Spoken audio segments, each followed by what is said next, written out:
achinje vadikani, Mwari achinje. Kune rimwe rombe rakatora imwe vhesi rikamhanya nayo. Uchazonotsvaga kuti rombe iroro nderipi, asi rakakota imwe bhuku iri kuna Exodus yakanga ichitaurwa naMwari kuna Moses. Mushure monge Moses akwira mugomo reSinai ndokuita 40 days arimo, ndokubva anyorerwa murayiro negumi pamahwende pamaviri amabwe, ndobva Ishe akutaura naye asati aburuka. Zvikanzi mufana, uri kuburuka zvako pasi pegomo, pane isina kunaka yaitika pasi ipapo, ini ndatogumbuka. Moses akati chii chaitika? Zvikanzi mukoma wako Aroni aumba chimhuru, vanhu vari kutochinamata izvezvi. Moses akati koma zviziva sei tiri tese muno mugomo? Zvikanzi iwe ndiwe uri mugomo, ine handisi mugomo, tiri kungotaura tese chete, iwe uri mugomo. Saka mafunga kudii? Zvikanzi da kuuraya vanhu vese vari pasi pegomo, ndosiya iwewe nemukadzi wako, da kutanga vanhu vanyowani newe.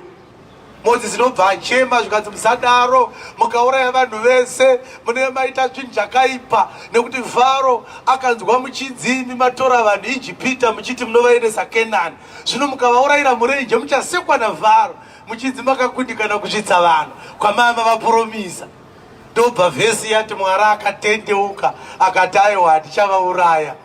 Moses akaburuka, so akaburuka kuti tatendeutsa Mwari. Ndobva kwaita rimwe rombe rogara muno muHarare. Zvikanzi muri kuonera kuti Mwari anga akuda kutadza for the first time in his life. Akabatsirwa neMoses nemuprofita. Mwari aigona kutotadza dai pasina Moses. Ndobva ataura nechirungu zvikanzi up to this day we are serving a righteous God because of the prophet. Ipapo rombe iro raida kuti vanhu vafunge kuti iro zvariri ziprofita renhema, saka rinoda kutotsiurawo Mwari gore rinei. Irombe remunhu iroro, rombe remakoko, rinotaura zvekutendeuka kwaMwari. Iye Mwari achiti handitendeuke. Mwari akati handitendeuke, but akati kuna Moses ndatendeuka. Rimwe rombe ndobva ratadza kuziva kuti Mwari anoreva kuti rikafamba rikati Mwari akatendeutswa ndikani. Mwari dai asina kutendeutswa naMoses, dai tichitonamata Mwari akatadza nechivi izvezvi. Chinosaka nditi irombe inhau yekuti chinangwa chake chekutaura izvozvo, akanga asingade kuti vanhu vatende kuti Moses akatendeutsa Mwari. Aida kuti vanhu vatende kuti iye zvaari muprofita ari palevel yaMoses yekutendeutsa Mwari. Chinosaka nditi irombe inhau yekuti Mwari ataura kuti da kuvauraya vese, haana kutendeuka. Akati kuna Moses ndatendeuka, ndobva azotaurira kuti Moses paNumbers chapter 18 zvikanzi mufana, zvandakuda kuita dakuuraya vanhu vese vakabva Ijipita, ndichasiya vakaberekerwa murenje chete. Dakuvauraya for 40 years, ndichavadzungaidza svika ndavauraya. Chokwadi Mwari akavauraya vese. Kusara kwaJoshua naCaleb vari 2, naMoses wacho ari kunzi akatendeutsa Mwari akaparadzwa futi naMwari akaurayiwa. Moses wacho Mwari akamuti mufana, zvawaita paNumbers 20 zvekurova dombo indati uri utaure naro, hauchasvika kuKenani. Ndichakuurayai muri 2 naAroni. Saka musi waakaurayiwa Moses akanzi chikwira gomo unoona kuri kuenda vana vaIsraeri, iwe hauchasvika, ndoda kukuuraya sezvandakambotaura kuti hapana akabuda Ijipita anosvika Kenani kunze kwaKalebhu mwana waJefune naJoshua mwana waNuni. Wacho ari kunzi akatendeutsa Mwari akatadza futi kusvika. Saka vanhu havazive kuti Mwari anouraya. Mwari watiri kuparidza uyu anoparadza, asi auraya vanhu kudaro anosara asina murder case yekuansa kuvanhu, anosara ari a righteous God auraya vanhu. Saka uchiona kana pafa munhu vanhu havaimbe vachiti mauraya nhai baba, vanemba vachiti mamutora nhai, vanoti atorwa, havati aurayiwa. Vanhu ndo vanouraya, Mwari anotora. Umberera Jesu maoko. Mwari anoita sei? Anotora. Mwari anotora munhu vanhu vakamuunganira pamubhedha anyare kuti vanhu vauya nemabhanana vanoda munhu wavo. Unoona kuti pfau taza. Otono rimwe rakuzimuka, baba kuita kwenyu hakuna angakupikise. Tinokutendai nebasa ramaita. Ipapo basa raitwa kutorwa kwemunhu. Ende hakuna muprofita atambobata Mwari panonorohwa gata. Damashona anoti kana pafa munhu vanonobvunza kuti munhu akatorwa nei. Hakuna atati uyu ndiMwari kana. Each time panobvunzwa n'anga nemuprofita kuti munhu akafa nei, panobatwa munhu Mwari achiziva. Nekuti level yake Mwari haisi kubatwa nen'anga. Abatwe nen'anga. Panosechwa mafaira emumweya nen'anga, avawanera Mwari faira rake. Dara Mwari rinongoonekwa bedzi nevaMwari. Ndakabvunza kuti vanhu vakaimba vachiti ane chikwambo chinoti zveta ropa. Ndakabvunza ndichiti zvikwambo zvese zvikafa, vanhu vanorarama here vese nekusingaperi? Varoyi vakamira kuroya vese, vanhu havafe here? Sei muchikudza zvikwambo kusvika pakadaro? Kuti munhu atorwa naMwari munosiya Mwari, mobata chikwambo. Food for thought. Mwari haachinje vadikani. Hebrews chapter 13 verse 8. Atisatavhurisa vhesi atoda kuparidza, tichida ungoziva bedzi kuti Mwari haachinje. Because pakuti Mwari haachinje apa ndo pachazobuda vhangeri isina kunaka. Inonzi vhangeri iyoyo akachinja mutemo. Ndo musoro wevhangeri. Musoro wevhangeri unonzi akaita sei? Akachinja mutemo. Ndo pari kunetsa vanhu. Nekuti pane pachinzi Mwari aite sei? Haachinje. But anobva azochinja zvinhu iye oramba achiti handichinje. Vanhu votaiwa but haachinja, otaiwa handichinje. Handichinje asi kungoti bedzi indi ndinochinja asina handichinje. Zvakasiyana. Nekuti Mwari akaisa Adhamu mugadheni ndokubva ati handichinje. Adhamu gara mugadheni handichinje mufana. Ndobva Adhamu afuka kuti saka mudhara zvaasikachinje ndoramba ndiri mugadheni. Ndobva adzoka rimwe zuva akati get out. Adhamu zvikamunetsa kuti kuinga makati hamuchinje wani. Mwari akati handichinje inini. Ina handichinje kwokugara asi ndochinjewo pekugara. Buda. Ina handichinje but ndochinja zvinhu. So we are worshipping a God that does not change, and yet he changes things and people. So there is a very serious understanding that is required. There's a very thin line between understanding and unchanging God and an unchanging God who changes things. Panoda kunzwisisa Mwari asingashanduke asi anoshandura. Mwari ashanduka asi anoshandura. Izvezvo wakatodai so ungarape kuti Mwari anoshandura. Izvini wakadai so unotori humbo kuti Mwari anoshandura. Hauna kumbozvarwa wakadai iwewe. Wanga wakazvarwa uine ganda rakanaka. Ende vanhu vaida kukubata munhu wese tapidzewo mwana vachitokurizve chakanaka chemwana ichi. Vanhu vachisekerera. Iye zvinezvi hapana anda kukubata. Nemukadzi wako chaya akuramba. Kuchinja kuri kutoitika pauriwo ikoko. Ototi kumukadzi wako mazuva uri kutiza sei? Otaiwa ndisi kunzwa zvakanaka. But wakutonyumwa kuti aiwa ukakusi kurwarawo anenge akudzvenga. But kudhara maifamba makabatana maoko mupaki so muchidedzera tiri solo namutsai. Romeo and Juliet. Iye zvinezvi mumwe anodya sadza ari kuchituru kusaidhi kwesitofu, mumwe ari kusaidhi kwagara pasi. Titambidzewo sauti. Zvonzi mwana aendesera baba wako sauti. Kudhara maidya mese mundiro 1 magara pabhenji. Zviri kuchinja wakatarisa.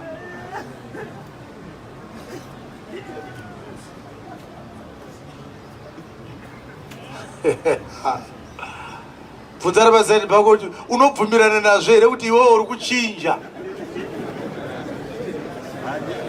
Asi uchichinja kudaro Mwari haasi kuchinja, asi ari kukuchinja iwewe. Mwari anochinja vanhu asi iye haachinje. Mwari haasakare asi vanhu vari kusakara. Vanhu vanosakara, vanhu vanosakara. VaHebheru chapter 13 verse 8. Jesu anochinja here. Jesu Kristu unogara akadaro zuro. Jesu Kristu anogara akadaro zuro. Nhasi futi anenge akadaro. Nokusingaperi. Nekusingapere futi anenge akaita sei? Saka haachinje asi anochinja zvino. Saka vhangeri yangu inonzi akachinja mutemo.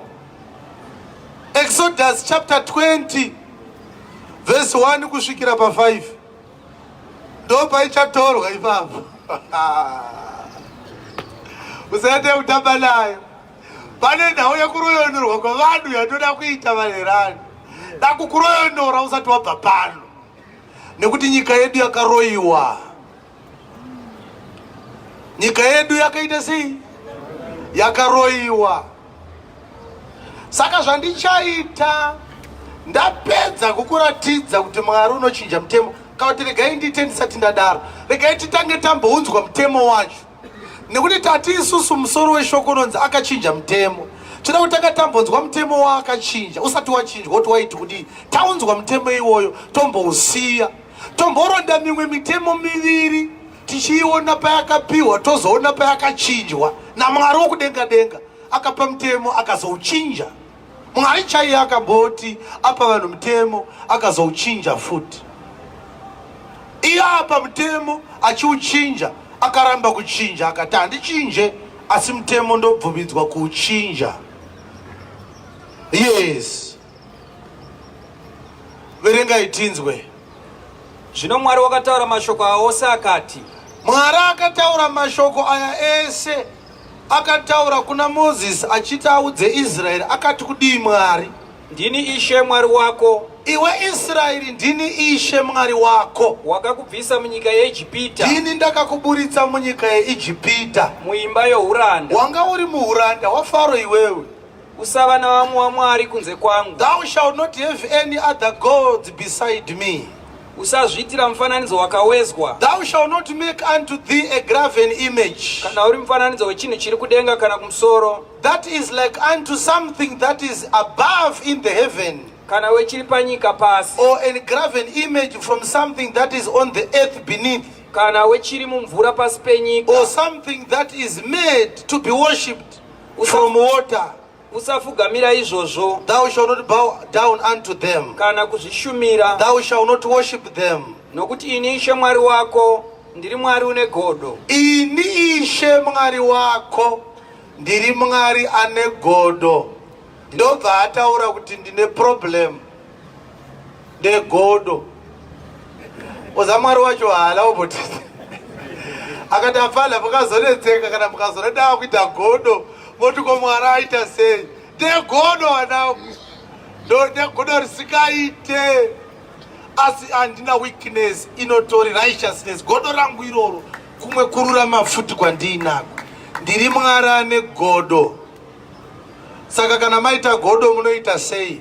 Ndinorova vana nokuda kwezviizwa madzibaba avo. I am a jealous God visiting the iniquities of the fathers unto the sons or upon the sons. Kusvikira kurudzi rwechitatu norwechina unto the third or the fourth generation unto those that hate me. Saka ari kuti kana ndaita godo andizorova vanditadzira chete. Ndorova vana ndichivarovera zvakaitwa nemadzibaba avo. Kureva kuti iwewe baba wako iwewe ababa wavo iwewe baba wavo baba wako iwewe baba wavo ndo sekuru vako kobva kwazita sekuru baba wako kureva kuti ndi baba wako vakanga vakatadzira Mwari. Vhesi ikaverengwa unenge uda uchitodhindwa izvezvi wobvunza kuti indava ndi baba wangu ere zvonzi havasirivo ko sekuru zvonzi ayewa baba wasekuru vako iwewe ndo vakandivhiringidza. Ndo saka ndiri kukuzvambura. Ndakambozvitaura kuti ndegodo. Saka ndiri kukurikitira zvandakaitirwa nababa vasekuru vako. Fourth generation. Toda varume 4 vamire panapo.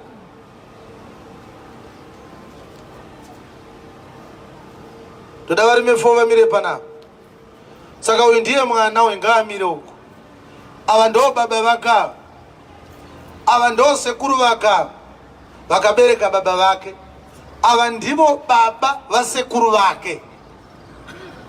Saka Mwari ari kuti zvandinoda kuti muzive tichitanga rwendo rwekufamba tese. Musavanamata vamwe vaMwari vakavezwa. Vanogadzirwa vachifananidzwa nezvinhu zviri kudenga kana zviri panyika kana zviri mumvura pasi penyika. Nekuti mukangodaro bedzi godo rangu robva rasimuka kana ndagumbuka nenhau yekunamatwa kwevamwe vaMwari, ndorova mwana uyu nekuda kwezvitadzo zvemadzibaba ake kubva kurudzi rwechitatu kana kusvika kune rwechina. Koroti pandori nasekuru vasekuru vasipo futi panyaya iyi vanogona kunge vakatadzira Mwari orova uyu achiti pane yakaitwa nevakakutangira kumashuro ndokubva atoti ndozvandoita ndikangogumburwa bedzi ndokurovai mudhadhadha wese. Mutemo kauyu waiswa naMwari. Mutemo ndowokuti usanamata vamwe vaMwari, ndo mutemo wacho. Mutemo uchiti usanamata vamwe vaMwari unobva wataura kuti mukanamata vamwe vaMwari ndorova. But marovero andinoita manje handizorova akanamata vamwe vaMwari bedzi, ndorova futi nemwana wake, ndorova nemuzukuru wake, ndorova nemuzukuru wemuzukuru wake. Ndichitoburitsa godo rangu ndozvandoita. Mwari achitaura mazwi aya hakuna akambenga azviziva kuti Mwari ane godo. Enda unoverenga kubva kuna Genesis chapter 1 uzvitsvage. Zvakatanga kutaurwa paExodus 20 ndo pakapiwa mitemo ine 10 kuna Israeli paMount Sinai. Ndiri kunzwikere vadikani? Mount Sinai yatinoziva kuti Moses akakwira pachapter 19. Saka chapter 20 chitanga kunyorwa zvanga zvaakutorwa neMwari akanga achiti zvakati kuna Moses akanga amugomokara. Mwari achitaura naMoses aida kuti Israeli arege kunamata vamwe vaMwari kana angozviita bedzi. Dambudziko racho harisi kuzobata vakazviita, richabata nevana nevazukuru nevazukuru vevana. Mwari uti ndozvandoita. Saka repercussion yekurohwa iri kuuya kuvana, asi vachiroverwa zvakaitwa nemadzibaba akavatangira. Torai nzvimbo dzenyu. Nhau iyi vadikani yakati yaparidzwa naMwari yakazogadzira doctrine rinonzi iro generational curse. Zvichida wakarinzwa richitaurwa hauna kuziva kuti chii chairehwa. Izwi rekuti generational curse rinotaura mwana ari kupinda mumatambudziko nekuda kwezvakaitwa nevakamutangira. Saka vakomana vesadza vakaitora vhesi iyoyi vakati Afrika uri rombe, madzibaba ako haana kuita zvakanaka. Ini ndine anointing yekubreka generational curse. Hamuna kumboinzwa here maridzo iyoyo yevakasimuka vachiti tine anointing yekubreka generational curse? Ukauya ukasidha panapa urombe hwababa vako hauchabata pauri. Ndakanzwa rimwe rombe richitaura richiti izvezvi kanoda kuona kuti uchabudirira here hazvinetse, ingotarisa baba vakakuzvara nababa wavo. Vako baba havana kugona kutenga bhasikoro, unofunga kuti ungatenge motikari iwewe. Hazvisi zvinhu zvinongori physical, zviri spiritual, zvine mweya mukati. Kana wakuda kutoti uite zvisina kuitwa nevakakutangira, wakutodawo futi kupa mapiro asina kuitwa nevakakutangira. Rimwe rikatotaura richiti kana wakaroyiwa kuti uite rombe, pamwe akakuroya akaendesa mombe 3 kuna tsikamutanda kuti ushawe mari, uite rovha urege kuve munhu kwaye sezvawakaita izvo uchingodzungaira. Ndo patiri kutaura panapa kuti uya nemari tikukomborere tibreke kesi iyoyo. Ndo paunoene $5 iwe wakaroyiwa nemombe 3 unofunga kuti urombe ihwohwo unopera. Kana wakuda kupa uchida kubreka generational case unofana kutanga wainvestigate kuti wakaroyiwa nechii, unobhita chawakaroyiwa nacho. Anditi makainzwa vhangeri iyoyo? Vhangeri iyoyo ndeyechokwadi here vadikani? Haisi yechokwadi vhangeri iyoyo. Nekuti ari kutaura kuti uya nemari tibreke generational case, ari kuti unoziva here kuti wakaroyiwa nei? Saka ndinotanga ndaziva kuti akandiroya akaendesa chii ndisati ndagona kukupai, nekuti handigoni kubhita chakaendeswa kun'anga ndisingazive kuti chii. Ko kana akandiroya akaenda nezai kun'anga ndo rakandiroya, saka imi ndokupaiwo mavirika zvatovharana. Handofanira kungobhita level yeakandiroya. Ko 20 yamuri kuda ndeyei?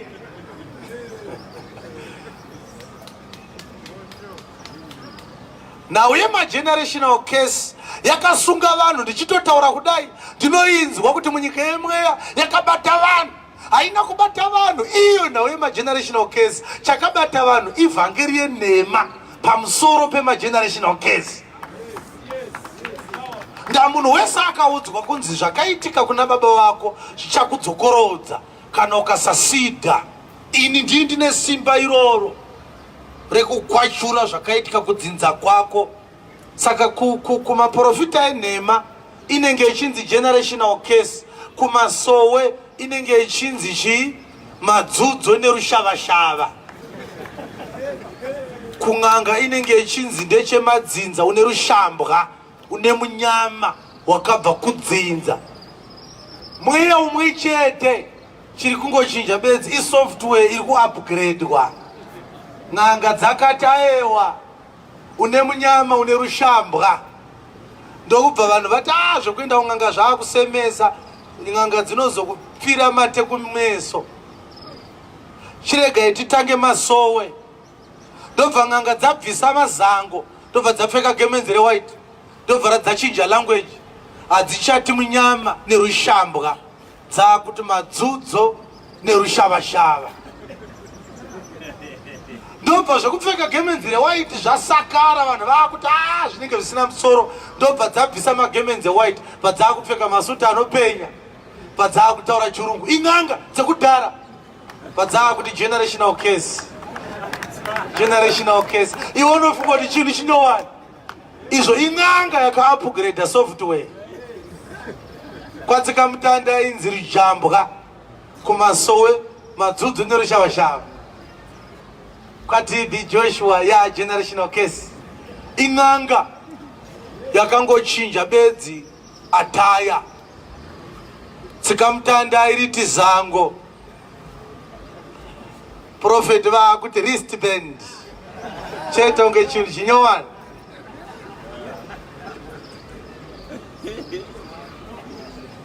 Gaurani aikati kabhodhoro kemafuta emudiwa-diwa.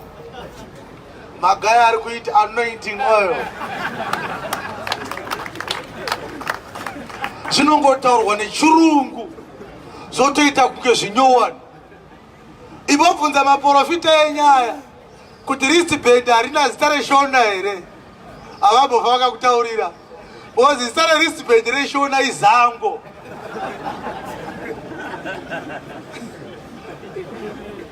Saka vanoziva kuti vakakudza reshona unobva wazonyumwa. Saka washona mbavha inoti ndiri mudhila kukavha-kavha. Hapana tiri kumbodhiliwa ibavha iyi. Udzari basari kuti uri mudhila here.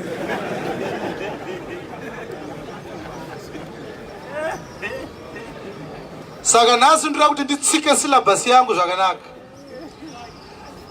Ndinoda kuti ndimbokupa imwe vhesi isina kumbobvira yakavhurwa namakandiwa kubva achizvarwa. Vhesi iyoyo yakangovhurwa ka, hakuna anotengeserwa wristband. Vhesi iyoyo yakangovhurwa chete, hakuna anotengeserwa wristband. Ndati vhesi iyoyo yakangoita sei? Ini ndoivhurisa because handitengese wristband. Ndopa vanhu vhangeri yaJesu pachena sezvawaita panapa. Right? Inonzi Ezekiel chapter 13. Kana ukanzwa dofo sei pakubata mavhesi, iyoyo haufaniri kuirasa. Chigwagwagwa chivhesi icho chichi. Saka tichangotanga tavereka mavhesi 4, verse 1 to 4, tobva taenda kuvhesi 18. Asi ndichada kuti muzoverenga rechirungu kana mapedza kuverenga vhesi reshona. Munozotangira yenyu pavhesi 18 kana maakuverenga rechirungu kuti tinyatsonzwisisa. Word rekuti wristband, it's a contemporary English word. Kureva kuti ranga risiko mazuva akagadzirwa bhaibheri. Asi rinonzi armhole kana tichitarisa takatarisa chirungu chemubhaibheri. Armhole mamwe maversions anoriti armband. Kana kuti vari kunyora maversion manyowani izvezvi ndo vanoriti wristband, but kudhara kwaakusina izwi rekuti wristband, kwaakuine rekuti armhole. Vanhu vaipfekedzwa maarmhole vakanga vasiri vanhu vaIsraeri, vakanga vari vanhu venyika yenzi Moabhi, kwainamatwa mwari ainzi Chemosh, akanga ari mwari wefertility, ainamatwa nezvinyangadzo zvechingochani, chingochani rume nechingochani kadzi nekudhakwa. Saka vainamata Chemosh, chimwari ichocho, vaisungwa chidewe mumaoko chakadhirowewa zvifananidzo zvaChemosh wacho. Ndokwachakatorwa chisystem chema-wristbands chichizotaurwa nezvacho naMwari kuna Ezekiel 13. Saka toda kuti tange tanzwa vaprofita vaIsraeri vakanga vachinzi naMwari, Ezekiel prophesy against the prophets of Israel. Kureva kuti Mwari une imwe nguva mubhaibheri yaakatuma mumwe muprofita kuprofita against maprofita. Zvichida usati wambosangana nevhesi iyoyo, vhura bhaibheri rako uvhure Ezekiel chapter 13 kubva pavhesi 1, uchanzwa Mwari achitaura in no uncertain terms, Ezekiel prophesy against the prophets of Israel. Zvinozvundukwa navamwe kutanga rini Mwari achituma muprofita kana muparidzi kuparidza against vamwe vaparidzi. Zviripo, hazvimbotanga nhasi apo pazvakamboitika. Ezekiel 13, muprofita waMwari akatumwa kuti aprofite against vaprofita vaIsraeri. Verenga vhesi 1. Zvino shoko raShe rakasvika kwandiri richiti, rakanga rabva kuna Ishe rikasvika kuna Ezekiel, rakati kudii shoko? mwanakomana womunhu, Son of man, profitira vaprofita vaIsraeri vanoprofita. hazvizobudi zvakanaka mune rechishona, nekuti kuti prophesy against hazvigoni kunyatsobuda zvakanaka munzwi reshona.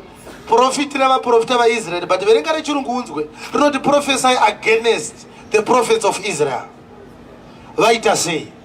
Uti kuna iyo vanoprofita zvinobva mumwoyo mavo. Havasi kuprofita zvabva kuna Mwari. Taura navo uti munoprofita zvinobva mumwoyo menyu.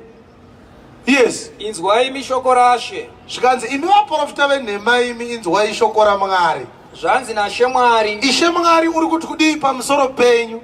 vane nhamo maprofita mapenzi, vane nhamo maprofita mapenzi, vanoteera mweya yavo, vanoteera mweya yavo, vasina chavakaona, havana chavakaona, asi vanotaura vachiti taona. Haiwa Israeri, haiwa iwe Israeri, vaprofita venyu vakafanana namakava pamatongo. umberera Jesu maoko. NdiMwari uri kutaura achiti maprofita makava. Wanga usati wambozvinzwa, but handiyo vhesi yacho. Takaita kungowana perspective yekuti kwaipo pachapter 13 yaEzekiel Mwari aitaura nezvei. Anga akagumbukira vaprofita vanga vava kuprofita muIsraeri vachiti vatumwa naMwari, ivo vasina. Tinavowo muHarare vari kudaro. Tatumwa naMwari vachinyepa zvavo, tatumwa naMwari vachinyepa zvavo, tatumwa naMwari vachinyepa zvavo. Ko pavhesi ya18 anoti kudii? Uti zvanzi naIshe Mwari, zvanzi naIshe Mwari, vane nhamo vakadzi vanosonera zvipfikidzo pamifundo yamaoko avo. mazango. Vane nhamo vakadzi vanosonera mazango pamifundo yamaoko avo, vanoita micheka yokufukidza misoro yavo, Madhuku ewhite yavanhu vapi navapi, kuti vavhime mweya. vari kukusungirirai maristband kuti vavhime mweya yenyu. Munoda kuvhima mweya yavanhu vangu? Ko vari kuvhima mweya yavanhu venyu vachizviitirei nhai Mwari? Muchida kuponesa mweya iyeyo, makandimhura pakati pavanhu vangu nokuda kwetsama dzebhari nezvimedu zvezvingwa, kuti muuraye mweya isingafaniri kufa nokuporesa mweya isingafaniri kurarama. Hanzi chinosaka vaprofita havandimhure, vanoda kupuhwa tsama dzebhari nezvimedu zvezvingwa. Saka kana vakaprofita so vanobva vakagukuchira magurosari, gurosari remunhu waMwari, asi vachinyepa kuti vatumwa naMwari. Saka rechirungu rinoti kudii? Verengai rechirungu vhesi 18. Yes. And said, thus said the Lord God, woe to the women that sew pillows to all armors, and make kerchiefs upon the head of every stature to hand swords. Will you hand the soul of my people, and will you save the souls alive that come unto you? Saka mweya iri kuuya kwamuri muchaiponesa imi. mune simba rakuponesa mweya yevanhimi. Saka rechirungu rabva rati vanosona ma-armholes. Ndo zvakafanana newedhi rekuti wristband, kureva kuti Mwari akanga achikesa vari kusona ma-wristband. Vane nhamo vari kugadzira ma-wristband vachitengesa, vachiti kuvanhu ichi chibaba chacho cherabha, ukachipfeka hapana muroyi anokubata.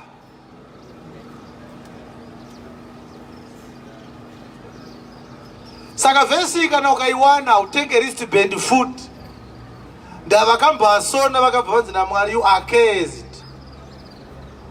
Muri makava. Kuti munhu wese ane wristband izvezvi mwana wegava. Saka waiwana vhesi, hakuna kumbobvira kwakaita anosona wristband akaiverengesa aite, nekuti ukangoiwana hauchapfeka wristband unobva watongwara kuti wristband aite. Anointing oil, pane chimwe chivhesi futi chekuti chikaverengwa hakuna achazora futi mafuta. Hautenge kana kupiwa mahara ukaidzwa vhesi iyoyo.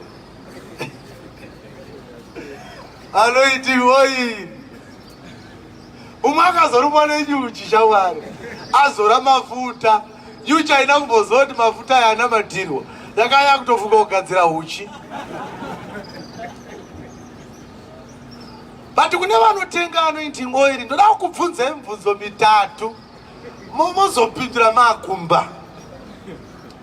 Inondinetsa mibvunzo iyoyo, asi ndoda kuti iwe kana wakambotengeserwa mafuta kana mvura ukanzi uigeze mvura iyoyo, ndoda kuti uzonditaurira kuti mibvunzo iyi unoipindura sei. Mubvunzo wokutanga ndewekuti muprofita obva akupa chigubhu chemafuta, obva ati chigubhu ichi chine mafuta ari anointed. Saka ukanoazora zvinhu zvako zvinoita sei? Zvofamba. Hazvina mhosva kuti watenga mari but waanawo. Wobva wasvika kumba,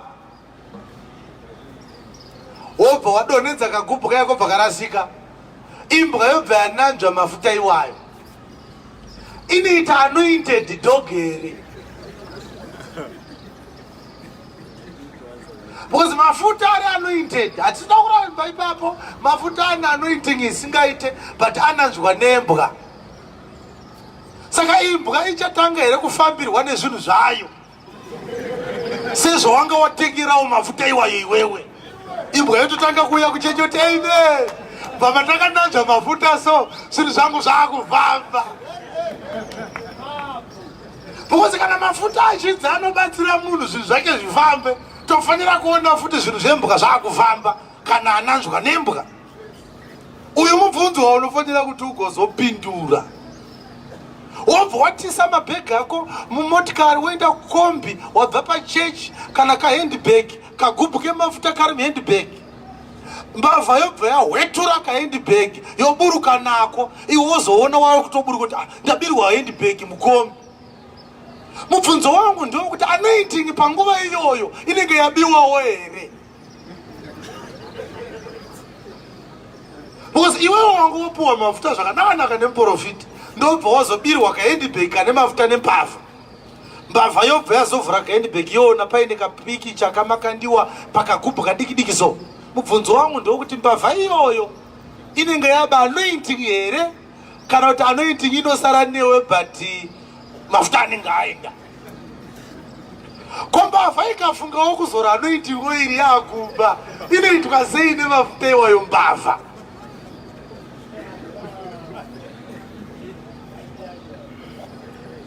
Mibvunzo iyi handinofunga kuti unofanira kuti uve nayo kana uine mafuta auinawo. Mafuta abiwa nembavha, Mwari abiwa, Mwari anobiwa. Alright. Tese tinozviziva kuti anointing oil inogadzirwa necooking oil.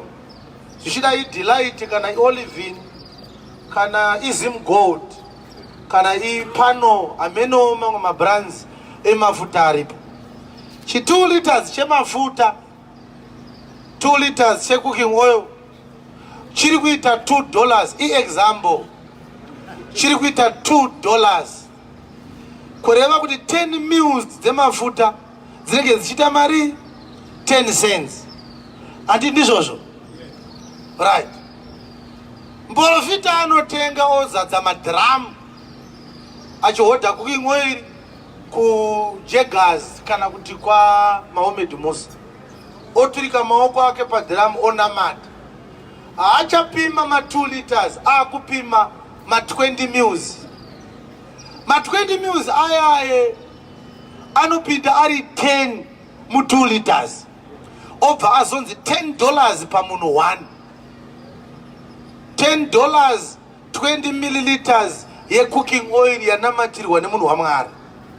Cooking oil iri mu 2 liters yanga ichiita $2, kuroti 10 mils yanga ichiita 10 cents. Iwo wazopimirwa 20 mils, kureva kuti 20 mils purchasing price yemuprofita i 20 cents.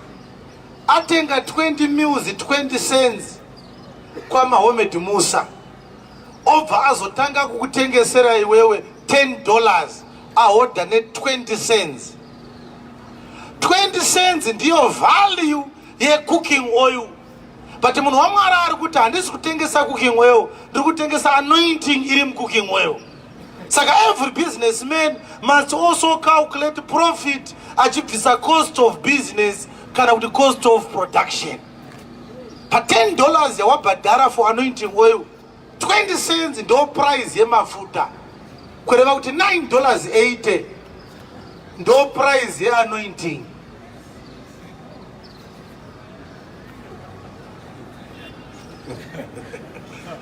$9.80 ndo price ye, because mafuta ari kuita mari 20 cents. Mubvunzo wangu inini ndewe kuti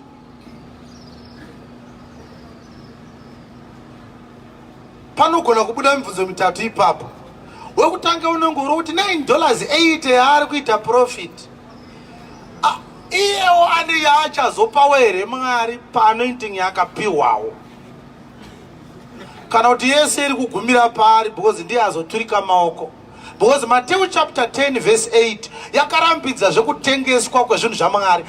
Hatingaverenge 100 tiite maviri mavhesi acho, anoda kuita maviri nawo haigadzirwe kana pasina zvapupu zviviri kana zvitatu.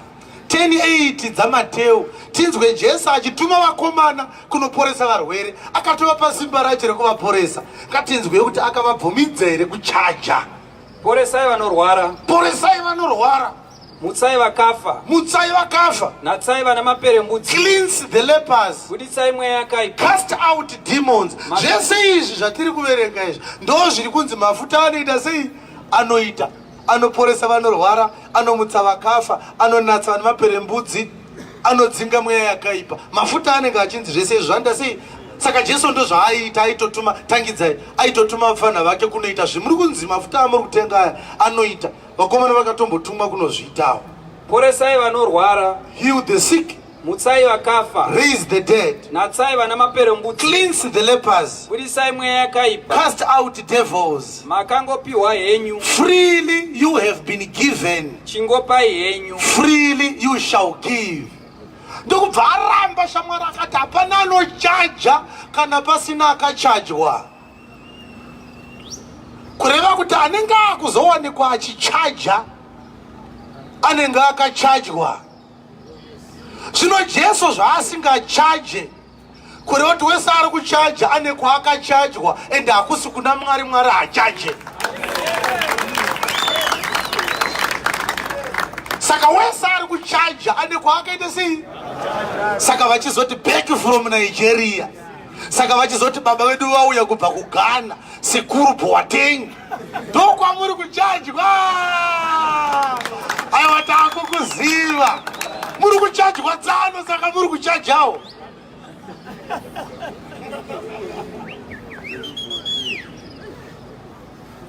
Wese anochaja anenge achiita sei? Ane kwaari kuchajwawo. Ende mazuva ano havasi kumbovanza kukuratidzai ari kuvachaja. Unzwa vakuti grandpa vari kuuya, varida kukutaurirai kuti vanotichaja vachiti hodheserawo vari kuuya. Saka Jesu akati freely you were given, freely you shall give. Kana ukamera nyanga mumusoro, aumbofa wakauya kwandiri nevhesi inoratidza kuti Mwari akazobvumisa munhu waakatuma kuti apiwe mubayiro nevanhu vaari kuparidzira kana kuti vaari kuita zvaMwari zvaakatumwa kwavanhu. Aumbofa wakaiwana. Ukaiwana weyo inotomirawo kuparidza musi iwoyo. Kana paina aiwana even manyirano uya nayo kumaiku. Yakazonzi naJesu endai munoparidza asi onekwa iwo ikoko munopiwa chana. Aiwa mungangobatsira vanhu mahara apfana. Hapana chinouya mahara. Ukaiwana iyoyo ibva watongouya pamaikrofoni apa uiverengezi usambotaura ingoiverenga chete. Tobva tatoenda kumba. Ko tichamirire hapasina vhangerika. Vhangeri harifanire kudzvenga karofanira kuti twasa. Isu tiri kuti Jesu akarambidza vanhu kuchaja. Iwe kana uine pakachajwa vanhu naJesu uya apa nayo. Sambosi mudzaro wako ingouya straight pamaiki. Apa pakachajwa vanhu naJesu. Tobva tatoti avadikani taatakarasika taakuenda kumba tibononzwa futi Mwari. Kana tazopiwa vhangeri yakatwasuka tichazouya. Saka ngatinzwe imwe yakaitika pa8:12 dzamabasa. Nhau idzi dzinoda magwaro saka tichaavhura tikakoshaya magwaro hapana vhangeri dzatoungana. Pa8:12 dzamabasa yakanga tangira pa8:8. Filipi akanga ari mumwe wavadhikoni vakanga vasarudzwa pa6 dzamabasa. Akazoboerekana muvhangeri akuparidza. Ndobva apinda muSamaria ndokubva anoritsemura. Ndobva vanhu veSamaria vaponeswa. Kubva pavhesi 8 kusvika pavhesi 11 paitaurwa nhau yeun'anga hwaSimoni unonzi wakanga aroya guta rese reSamaria. Saka unonzi wakazotendawo akaponeswa. Endai pa12 tinzwe.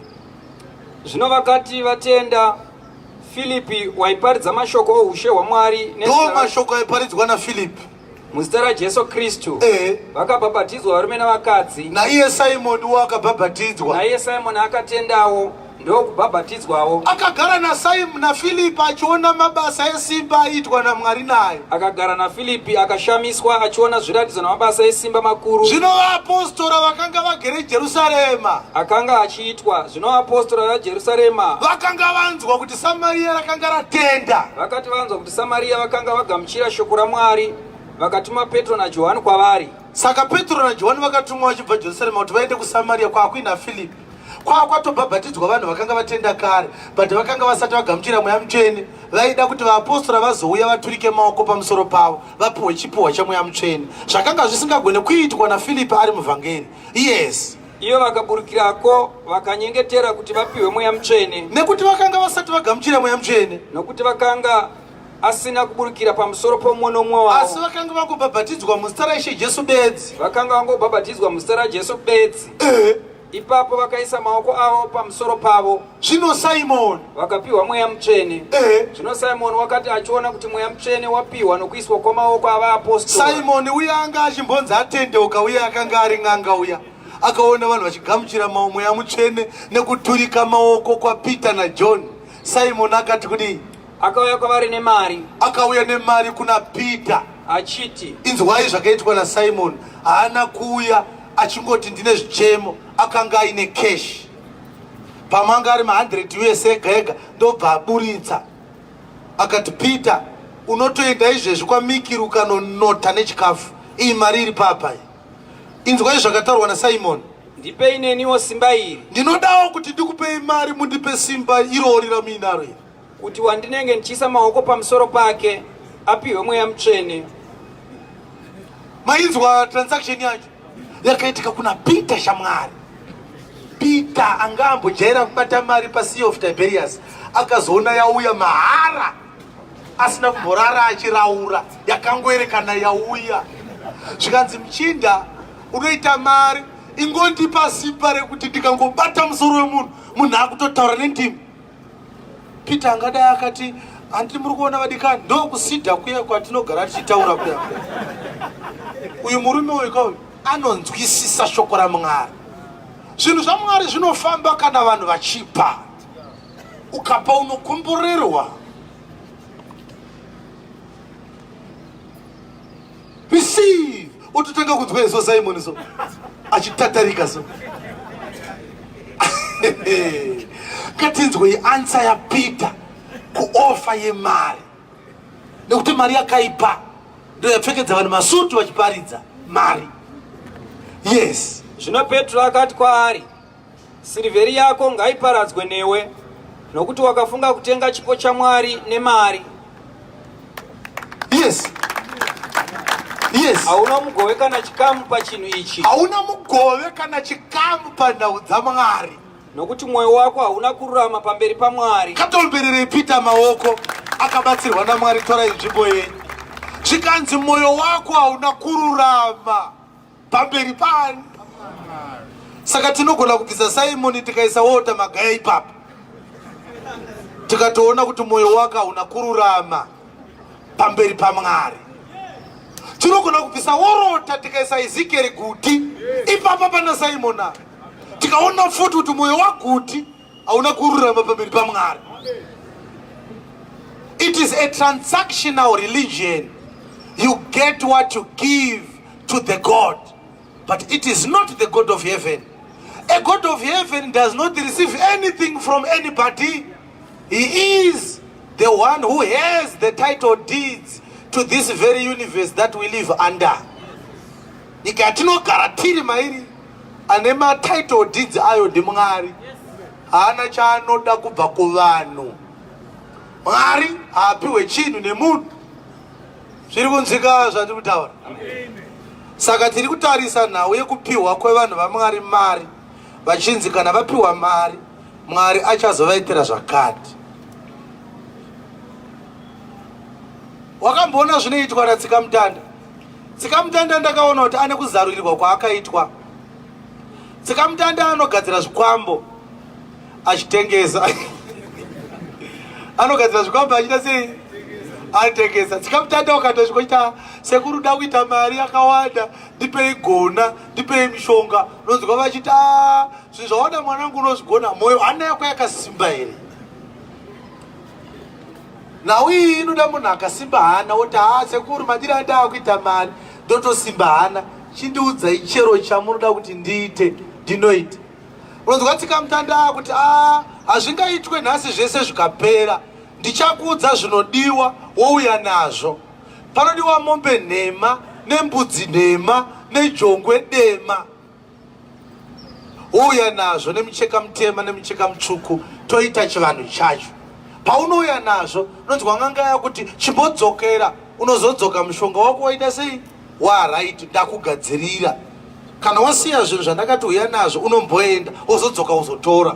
Chaanenge achireva Tsikamutanda anenge achiti ina handigari nezvinhu zvakadaro, ndotogadzirira vakaoma mwoyo sewe iwewe vanogona kugara nazvo.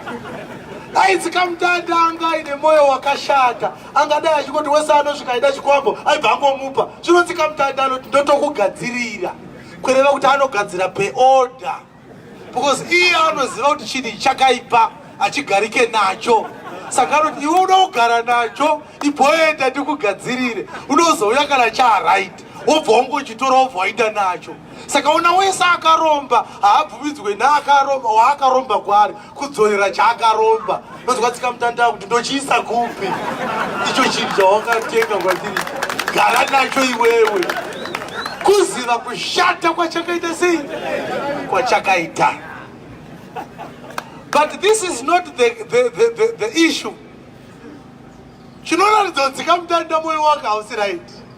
Ndechekuti anozokuchaja kuti ndakugadzira chinhu chako, chitora uende, ndipe $500, but anokupa chinhu chinonokupa million, but iye anokuchaja 500, 1000. Saka ndaita mazuva ndakuzoti kusei achichaja mari shoma kudaro, iye achigadzira chinhu chinopa munhu mari zhinji. Ndakaona kuti Tsikamutanda akaona kuti shoma yakachena iri nani.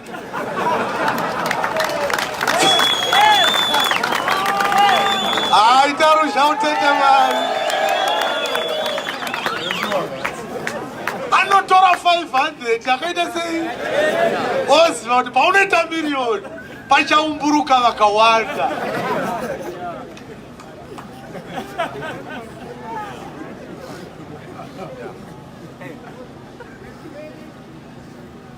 Saka vaprofita vaakuzviitawo, vanokupa wristband vokutora $10, vanozoti usalo chidetsera nerabhaka iye anenge atoone mari yake anotenga stand akabatadza ma10 enyu stand yake inokwana anozoti zveristband hazvishandi but 10 inotenga saka anoti iwe tora wristband uchanoita millionaire but siya 10 anozoti 10 haina zvinangu haina minamato 10 haimbomirira faith 10 utongopinda mushopu wakutotenga but wristband inonzi unoda faith kuti zvinhu zvako zvizofamba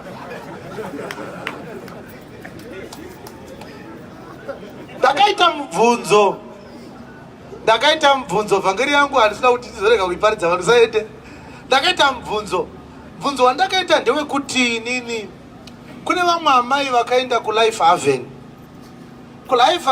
ndiko kumpanda kwamakandiwa kwaanoitira unyawo hwake saka ukaenda kulife haven unonodya raisi ikoko nenyama yehuku wozonzi itsanya wakamirira kuti muprofita paanongouya abva angokuprofita ukadya stereki ka haazonyatsoona unofanira kutsanya kana uine zvinhu zvako zvikukunetsa haufanira kudya stereki apo unonge wabhadhara 800 kana 400 kana 300 uchinzi ugone kuita sei kuonana naye 1-on-1 kuti agozokuprofita akuudze zviri kukunetsa uye kuti unobuda sei munhamo dzako unobva wazonzi mari yauri kubhadhara ise kubhadhara munhu wamwari ndeyekungomutenda plus kwaunonge uchigara kunoda kuti ugozodya ikoko saka mari iyo inotenga kuti chikafu chaunodya wasvika ikoko wabhadhara mari yechikafu unobva wanzi tsanya because ukadyaka mweya muchena haazonyatsotaura haumbozviona kuti ndakabhadhara mari yekudya ndaakunzi nditsanye futi haumbozviona izvo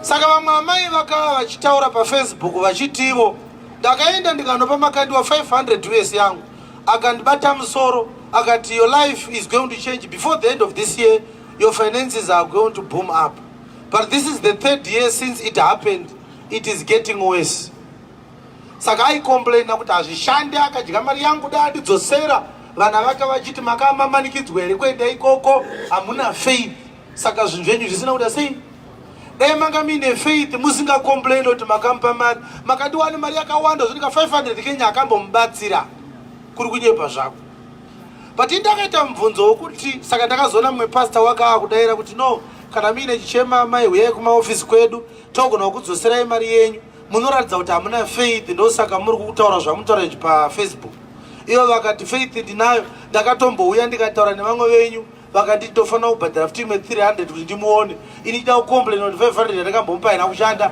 ndobhadhara futi imwe 300 kuti ndimuone chindikobvunza kuti 500 yakaenda kupi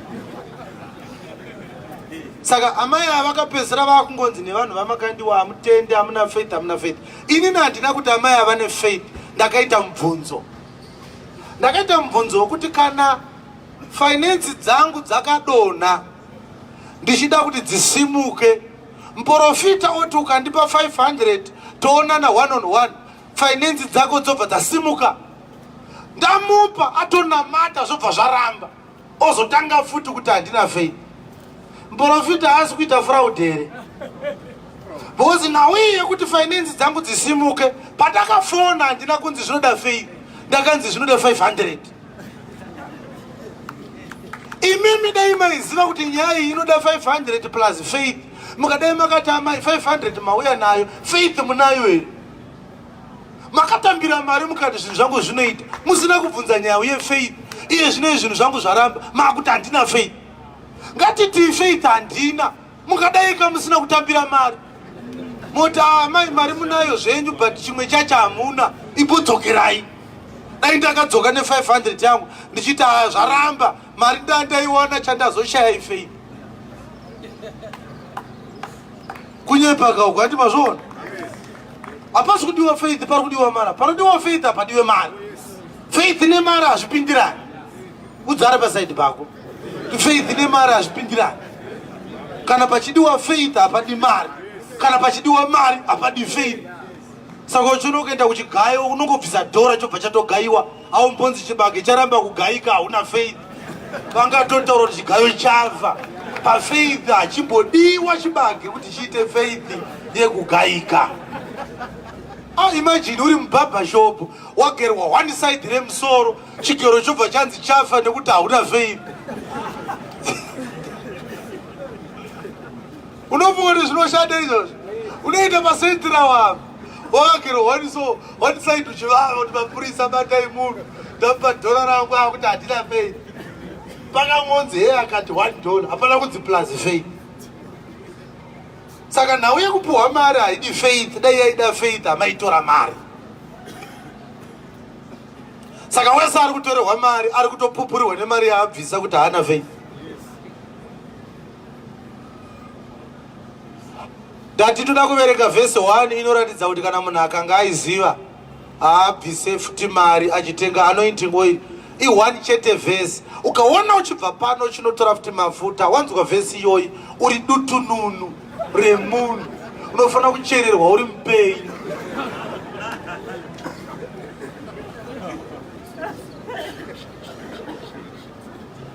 Exodus chapter 30 verse 23 tangire pa 22 toda kuti tisvike ku 29 neku 30 saka mhanyanya unongoti 20 unongoti 30 22. Ishe wakataurawo naMozisi akati, akataura naMozisi ndiishe akati kudi torawo miti inonhuhwira inokunda mimwe. Take thou principal spices unto thee. Obati cassia. Yes. Anoti ana mashekeri ana mazana mashanu emura inoerera. 500 shekels of myrrh. Nehafu yakadaro yesinamoni inonaka. 250 shekels of sweet cinnamon. Ndiwo mashekeri amazana maviri. 250 shekels of sweet calamus. Ana makumi mashanu. Yes. Namashekeri ana mazana maviri na makumi mashanu ekaramusi yakanaka. 500 shekels of cassia. Namazana mashanu ekasia. And hin of olive oil. Vachienzanisa neshekeri rapanzvimbo tsvene. Yes. Nehini imwe yamafuta amaorive. Saka ndo mafuta akashandiswa ndo maspices akashandiswa kugadzira anointing oil mubhaibheri akanga asiri enzungu kana esoya beans. Pakatorwa 500 shekels dzemira, pakatorwa 250 shekels dzesweet calamus, 250 shekels dzesweet cinnamon, 500 shekels dzecassia, neka half liter keolive oil. Saka zvainzi utore maspices aya uite sei? Uite nazvo mafuta matsvene okuzodza nawo. Ugadzire holy anointing oil. Zvinonhuhwira zvakavhenganiswa nouchenjeri hwomuvhenganisi wezvinonhuhwira. Zvinofanira kugadzirwa in the art of the apothecary. Wainzi uchenjeri hwemuvhenganisi. Zvaiswa apa zviri 5 kudaro. Zvaida futi kuzovhenganiswa neuchenjeri hwakabva kuna Mwari. Wakanga wapiwa Bazaleo naAholiabhi. Ndo vakanga vachiziva kuti zvinovhenganiswa sei. Yes. Ave mafuta matsvene okuzodza nawo. Obva aita a holy anointing oil. It is a precious and anointing compound. Yes. Zvinonofanira kuzodza nawo tende rokusongana. Chinzwai zvaizodzwa zvacho. Mafuta apo agadzirwa avhenganiswa. Right. Anointing oil yapo. Zodzai temberi. Ndo yainzi tende rokusongana mazuva vakanga vari murenje. Tende rokusongana temberi ndo yainzi ngaizodzwe namafuta iwayo. Number 1. Neareka yechipupuriro. The ark of the testimony yozodzwa zvakare. Netafura nenhumbi dzayo dzose. The table of showbread and all the utilities thereon. Nechigadziko chemwenje chenhumbi dzacho. The 7 golden lampstand zodzwa futi namafuta. Neatari yezvinonhuhwira. The altar of incense inonzi hakitoros yozodzwa futi. Neatari yezvibayiro zvinopiswa nenhumbi dzayo dzose. Iyi inonzi atari yezvinopiswa ndiyo inonzi Mizibhaga achizona kana kuti Mizibhaga hayola yozodzwawo zvakare iyoyo. Nomudziyo wokushambidzira nechigadziko chawo. Mudziyo wokushambidzira ndo yainzi brazen lever nezvekushambidza zvacho nazvo zvozodzwa zvakare. Uzvitsaure zvive zvinhu zvitsvene kwazvo. Kana zvazodzwa zvazvitsvene. Zvose zvinozvigunzva zvisava zvitsvenewo. Yes. Unofanira kuzodzawo Aroni navanakomana vake. Inzwai vari kuzodzwa high priest nevanakomana vake. Nokuvaita vatsvene. Vobva vaitwa vatsvene kana vazodzwa. Manzwa kuti vari kuzodzerwei? Vari kuzodzwa kuti vaite sei? havasi kuzodzwa kuti vasaroiwe, havasi kuzodzwa kuti vawane basa, havasi kuzodzwa kuti vatenge motikari, havasi kuzodza kuti varege kurwara, vari kuzodzwa kuti vaitwe vatsvene. Hapana ari kugadzira mafuta achitengesera vanhu panyika pano achiti ndeye kuti kana mazora mugoita vatsvene. Ese ari kutengeswa ane zvinangwa zvemazango. Mwana wangu ari kurwara, tenga mafuta. Murume wangu ari kundirova, tenga mafuta. Ndida kunokanda maCV, tenga mafuta. Zvino aya akagadzirwa ainzi ndeye kuti kana Aroni azodzwa nevana vake voitwa vatsvene nawo. Yes. Kuti vandishumire pabasa reupurisita. Kana vaitwa vatsvene vopinda pabasa reupurisita. Udze vana vaIsraeri uti kana apedza kugadzirwa Aroni azodzwa, midziyo yazodzwa, tende razodzwa, areka yechipupuriro yazodzwa, chiunganidza vana vaIsraeri uti iwaya anofanira kuva pamberi pangu mafuta matsvene okuzodza nawo kusvikira kumarudzi enyu ose. Ndiwo mafuta ega anonzi anoiting oil, iwayaya kusvikira kumarudzi enyu ose, hakuchaita mamwe futi, iwayaya. Yes. Ngarege kudirwa panyama yomunhu. Haabvumidzwe. Haubera Jesu maoko. Bvunza ari pasaidi pako kuti wainzwa here?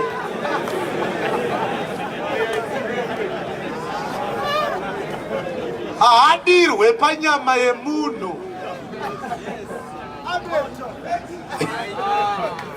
Zvekuti kana watoverenga kana unenge wakusara ukombohomwe so wakangoti ndine mafuta woti tsando nokurova vainazvo zvamava kutanga wakutoenda anenge angoisa mafuta mukagubhu so wotomutaura kuti ucharohwa nazvo zvakatanga haagume nyama yemunhu. Takidza ipapo. Ngarege kudirwa panyama yomunhu. Haagume nyama yemunhu mafuta aya. Uye musaita mamwe akafanana nawo. Ombera Jesu maoko.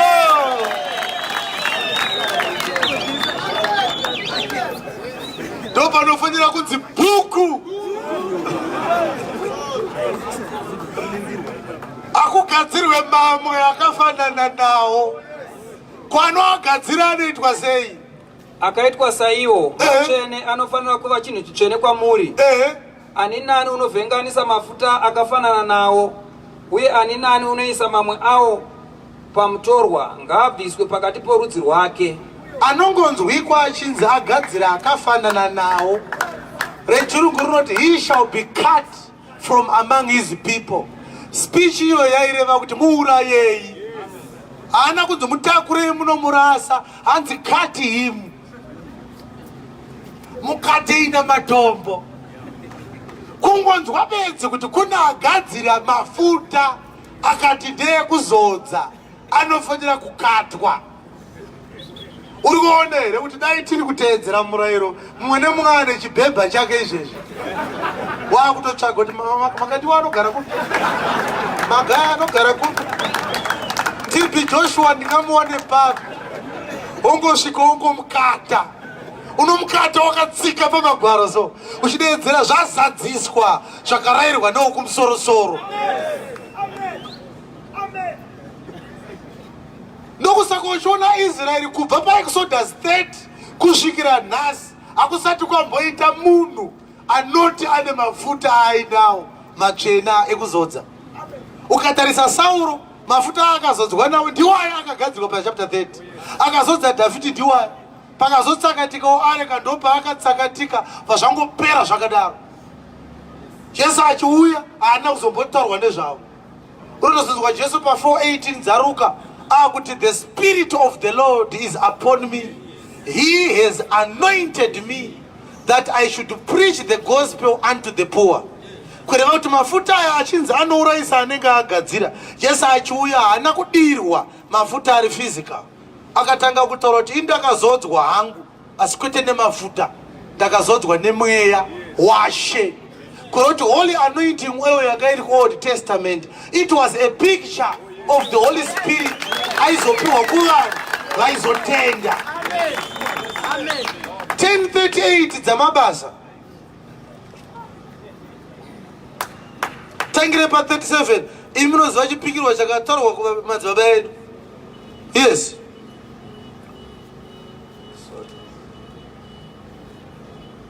imi munoziva shoko iro rakaparidzwa Judhea rose, rakatangira paGarirea, shure kwokubhabhatidzwa kwakaparidzwa naJohani, shoko raJesu weNazareta, kuti kudii kwake, kuti Mwari wakamuzodza nemafuta here.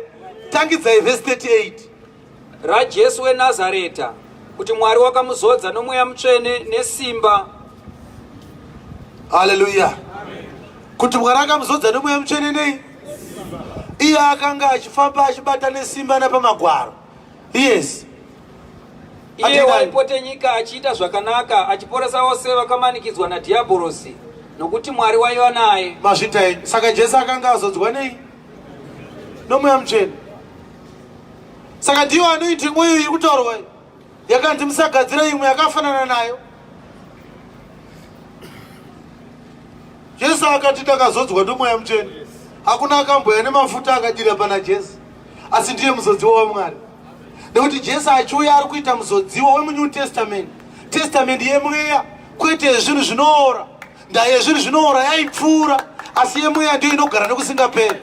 Saka vakanga vaine mafuta ari physical. Vanhu vaIsraeri vanga vari mucovenant yemurayiro. MuNew Testament hamuna mafuta. Jesu haana kusiya chigubhu akati Peter unosara uchizora vanhu. Akati muchagamuchira simba kana mweya mutsvene auya pamusoro penyu. Haana kuti kana mafuta adirwa pamusoro penyu. Saka wese ari kuita zvemafuta, chero chiri kunzi chiri anointed, kana ijira, kana imvura, morning water, kana anointed water, kana anointing water, anointed oil, kana anointing oil, zvakangofanana, as long as iri a substance iri kunzi iri anointed, haana kutumwa naMwari. Anointing yaari kutaura mweya wetsvina. Zita rekuti anointing ndimweya mutsvene. Wokupedzesera mubvunzo uyu mubvunzo. Profeti vari kuturika ruoko pachigubhu chemafuta. Vapedza kukuturika voti iwewe enda unozora. Wazora kuseni uchinotsvaga basi, mangwana tichakuona waakugeza, kana kuti manheru waakuda kurara unogeza futi. Waakuisa sipo pemafuta aya, waakukwesha mafuta. Anointing yawambozora kuseni ndoya waakuti tsvina manheru. Panguva yaunozoenda kunogeza iwewe, anointing inenge yaita sei? Yaexpire here, yaora here, chii chinenge chaitika? Alright. Kwa hiyo anointing yavari kuzora here, uchinzi kana waizora zvinhu zvako zvinofamba. Anointing yauri kuzora here, uri kuti iri anointed, yasiyana necooking oil yatiri kutenga maokei nekuti yaturikwa ruoko nemunhu waMwari. Saka iwewe kaanonwa mafuta aya kana kuazora, simba raiswa mafuta nemunhu waMwari rinobva rauya mauriwe iwewe. Hausi urema here uri kuitwa nemuprofita wako wokuti ari kuda kuti simba raMwari ripinde mauri, osiya iwewe unamatira chigubhu chemafuta.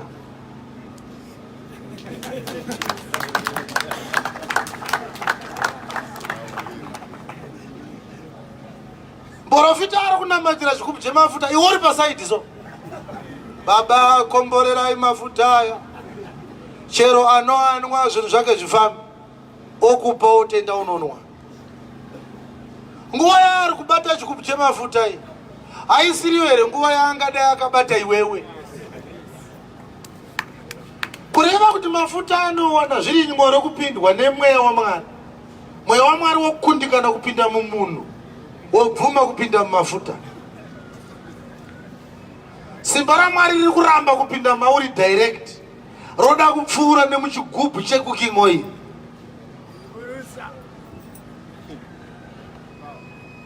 Jesu akafira chii pakati pako nechigubhu chemafuta?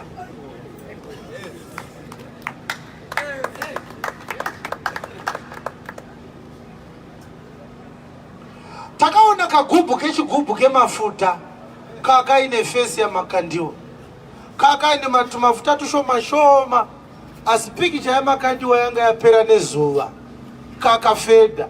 Wawa kutoonera kure kuti ndimano. Indakaita mubvunzo kuti kana simba riri raMwari riri mumafuta, richitadza kuchengetedza fesi yemunhu waMwari kuti isapfedhe, richagona sei kufedhesa urombo simba irori? Because simba tingadai tiri kurivheta pafesi yemunhu waMwari. Israeri achitungamirirwa naMwari, hembe dzake hadzina kubvaruka for 40 years. Kachigubhu kamakaindi wakatadza kuita stand the test of 3 months. Fesi yaparara nezuva, mafuta acho ari mukati akunhuhwa aora. Saka panonhuhwa mafuta aora, anointing inosara reri fresh, asi ichigara mumafuta aora.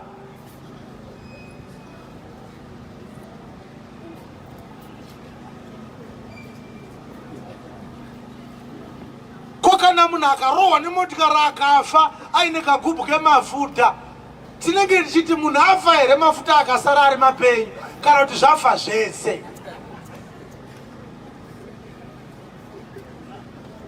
Ko munhu akakanganwa chigubhu chemafuta kumba aida kuenda nacho kubasa, tinenge tichiti anoiti yakanganwikwa here kana kuti Mwari akanganwikwa? Paunenge wakatakura chigubhu chemafuta iwewe chichinzi chine simba raMwari, chinenge chakatakura chimwe chii pakati pako iwewe naMwari? Anofanira kutakura mumwe ndiani, iwewe naMwari? Asi wakatakura Mwari kai? Unofamba wakatakura Mwari mukagubhu so kuti ukadaiwo so unotodonedza Mwari, Mwari awira pasi. Tabidziwa Mwari wangu anga adonha. Zvese zvandataura izvi zvinoratidza pachena kuti kana munhu achitenda zvinhu zvakadaro, akafuratidzwa ndangariro dzake naMwari wenyika ino kuti arege kupenyerwa nechiedza cheivhangeri yaJesu Kristu ari mufananidzo waMwari, ane chiedza chevhangeri yechokwadi, haatende kunzi Mwari aiswa mujira iri kana murabha iyi kana mundandi kana mumafuta kana mumvura iyi. Mwari apinde imomo. Akataura kubhuku yaExodus 7 neku17 dzamabasa, akati handigare mutamberi dzakaitwa namaoko evanhu.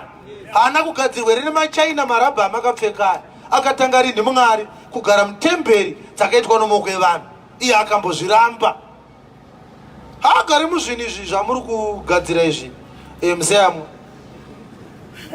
ndiprofeti vatofunga zvavo kutsenga nekudzungaira kwawakaita. Saka ngatisiyei.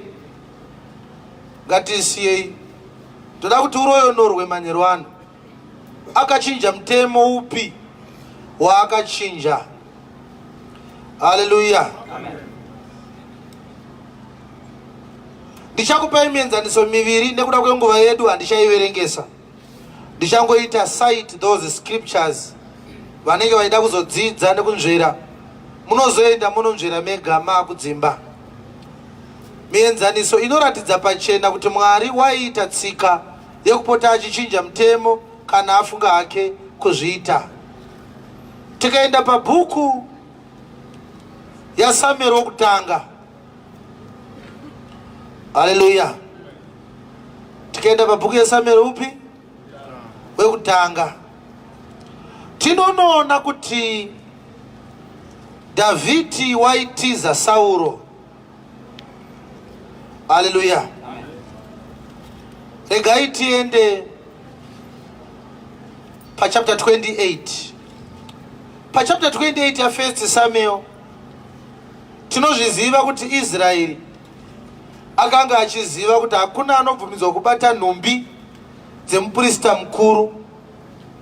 Vanozoda kuzvinzvera izvozvo munoverenga Leviticus chapter 21 kubva paverse 9 kusvika kwainoperera. Inotsanangura pamusoro pehembe dzemuprista mukuru. Mozoverenga zvakare Exodus 25 yese. Uprista hwaIsraeri hwanga huri mumaoko maLevhi, kureva kuti aibvumidzwa kubata nhumbi dzeuprista akanga ari mwana waLevhi chete. Kana usiri wemba yaLevhi wanga usingabvumidzwa kudzibata. Asi tinoziva kuti Levhi akanga aine vanakomana vatatu, havasi vese vaibvumidzwa kudzibata. Vana vaLevhi vakanga vachiti Geshomu, voti Merari, voti Kohathi. Ndo vakanga vari vana vaLevhi vari vatatu ivavo. Aroni watiri kuti ndiye muprista mukuru akanga ari muzukuru waLevhi waibva muchiuno chaKohathi, akanga ari mumwe wevana vatatu vaLevhi. asi Kohati haana kuita mwanakomana mumwe chete akanga ari Amram, ndiye akazenga abereka Aroni. Aroni mwana waLevhi, asi muzukuru waLevhi, nekuti Levhi akabereka Kohati naMerari naGeshom. Ndokubva Kohati abereka Amram. Amram ndiye akanga ari baba vaAroni, baba vaMoses, baba vaMiriam. But Amram ari mwana waKohati akanga asiri ega futi pavana vaKohati. Kohati akanga ine vanakomana vana. Akanga ine murume ainzi Amram, akanga ine murume ainzi Izha, akanga ine zvakare murume ainzi Uziel, newechina ainzi Hebron. Ndo vakanga vari vana vaLevhi, vana vaKohati. Nzvimbo yatiri kuti Hebron yakatumidzwa nekuda kwezita remurume ainzi Hebron, akanga ari mwana waAmram. Hebron rakanga riri guta raT0, rakanga ragadzirwa ari maguta matanhatu sekurayira kwaMozisi pa35 dzaNumbers, kuti kana anenge auraya nemistake agotizira kwadziri. Matatu anga ari kumhiri kwerwizi, matatu akanga ari kumhiri kwerwizi. Saka anga ari maguta aigara muprista mukuru kuti anenge auraya adzvenge kubayiwa nemutsivi weropa. Saka Aroni ari mwana waAmram. Amram wakanga arora hanzvadzi yababa wake Kohati yainzi Jochebed, ndobva azvara Aroni, asi akanga azvara dangwe rake Miriam. Aroni akanga ari second born, Moses akanga ari wechitatu. Aroni ndiye akapinzwa basa reupurisita pavana vaLevhi, kureva kuti Moses akanga asiri mupurisita, ndokusaka asina kupfeka ephod, ndosaka asina kupfeka hembe dzeupurisita, ndokusaka asina kuzodzwa namafuta. Nevana vaMozisi havana zvakare kupfekedzwa nhumbi dzeupurisita, kunyange zvazvo vakanga vari veimba yaAmram akanga abereka Aroni, nekuti Mwari wakanga achuza Aroni pavana vese vaLevhi. Asi tinonoona pachapter 28 yaSamueri wokutanga, Dhavhidhi unotiza Sauro opinda muFiristia, anobva awirirana neshamwari yake Akishi, obva anzi naAkishi, gara hako papalazi yangu. Dhavhidhi anoti kuna Akishi, mhuri yangu yakakura, ndingakuremedze ndikagara pastate house pako, nditsvagire guta randinganogara risina vanhu. Ndobva atumirwa kuti anogara Zikilagi. Rimwe gore ndobva Akishi aenda kuhondo naSauro mambo waIsraeri. Dhavhidhi akati Sauro da kunomuurayawo, saka aida kunobatsira Akishi kurwisa Sauro mambo waIsraeri nyika yake yaanogara. Kuhondo magenerals aAkishi akati kuna Akishi, uyu wotakura Dhavhidhi uyu takanzwa kuti akambotiurayira Goriati, anotipandukira akatiuraya taakuhondo, hatinganorwa nemunhu weIsraeri kunyange ari shamwari yako. Akishi anoti dzokera hako kuZikilagi shamwari, ndanga ndichida kuenda newe, asi magenerals angu aramba. Tinoda kuona kuti Mwari achichinja mutemo akatanga here. Musi watichazoona achichinja Exodus chapter 20, tinoda kuona mumwe mutemo uchichinjwa naMwari, vanhu vakatarisa. Mwari akachinja mutemo, iye asingachinje sezvatambotaura, akachinja mutemo. Akachinja mutemo sei Mwari? Dhavhidhi anodzoka kuZikilagi arambidzwa kuenda kuhondo naAkishi nekuda kwemagenerals ake. Anosvika guta rake rapiswa nevaAmareki, vakadzi vake nevana nevakadzi varume vake vairwa naye hondo vatorwa vese vakaendwa navo nevaAmareki. Toda kuona kuti mutemo wakachinjwa ipapa ndewekuti kudii. Haleluya. Ndiri kunzwika here vadikani?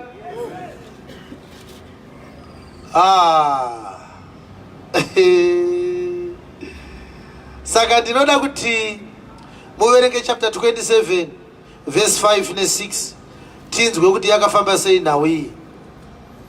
Zvino Dhavhidhi akati kuna Akishi, zvino kana ndakanzwirwa tsitsi nemi, ngandipiwe hwangu pokugara pane rimwe guta renyika ino ndigarepo, nokuti muranda uchagarireiko pamuzinda pamwe chete nemi? Naizvo Akishi akamupa Zikilagi nomusi iwoyo. Naizvo Zikilagi nderamadzimambo aJudha kusvikira nhasi. Zikilagi remuFiristia riri kunzi nderemadzimambo aJudha kusvikira nanhasi, nokuti rakanga rapuwa Dhavhidhi naAkishi. Endai pachapter 28 verse 1 ne2. Zvino namazuva evaFiristia vakaunganidza hondo dzavo kuzorwa navaIsraeri. Akishi akati kuna Dhavhidhi, ziva kwazvo kuti unofanira kuenda neni nehondo, iwe navanhu vako. Dhavhidhi akati kuna Akishi, naizvozvo muchaziva muranda wenyu zvaanogona kuita. Akisha akati kuna Dhavhidhi, naizvozvo ndichakuita muchengeti womusoro wangu nokusingaperi. Enda pachapter 29 verse 4. Asi machinda avaFiristia akamutsamwira. Machinda avaFiristia akati kwaari, dzosa munhu uyu adzokere uko kwake kwawakamuisa iwe, asi ngaarege kuburuka kundorwa. Yes. Nokuti munhu uyu ungandoyananisa ishe wake neiko? Hatiti nemisoro yavanhu ava here? Saka magenerals aAkishi akaramba kuenda kuhondo naDhavhidhi kunorwisa Sauro. Ngatiende pachapter 30 verse 1. Tinzwe kuti zvino mutemo wakachinjwa ndeupi? Zvino Dhavhidhi navanhu vake vakati vachisvika paZikiragi nezuva retatu, vakawana kuti vaAmereki vakanga vanopambara kurutivi rwezasi neZikiragiwo. Vakakunda Zikiragi nokurupisa nomoto.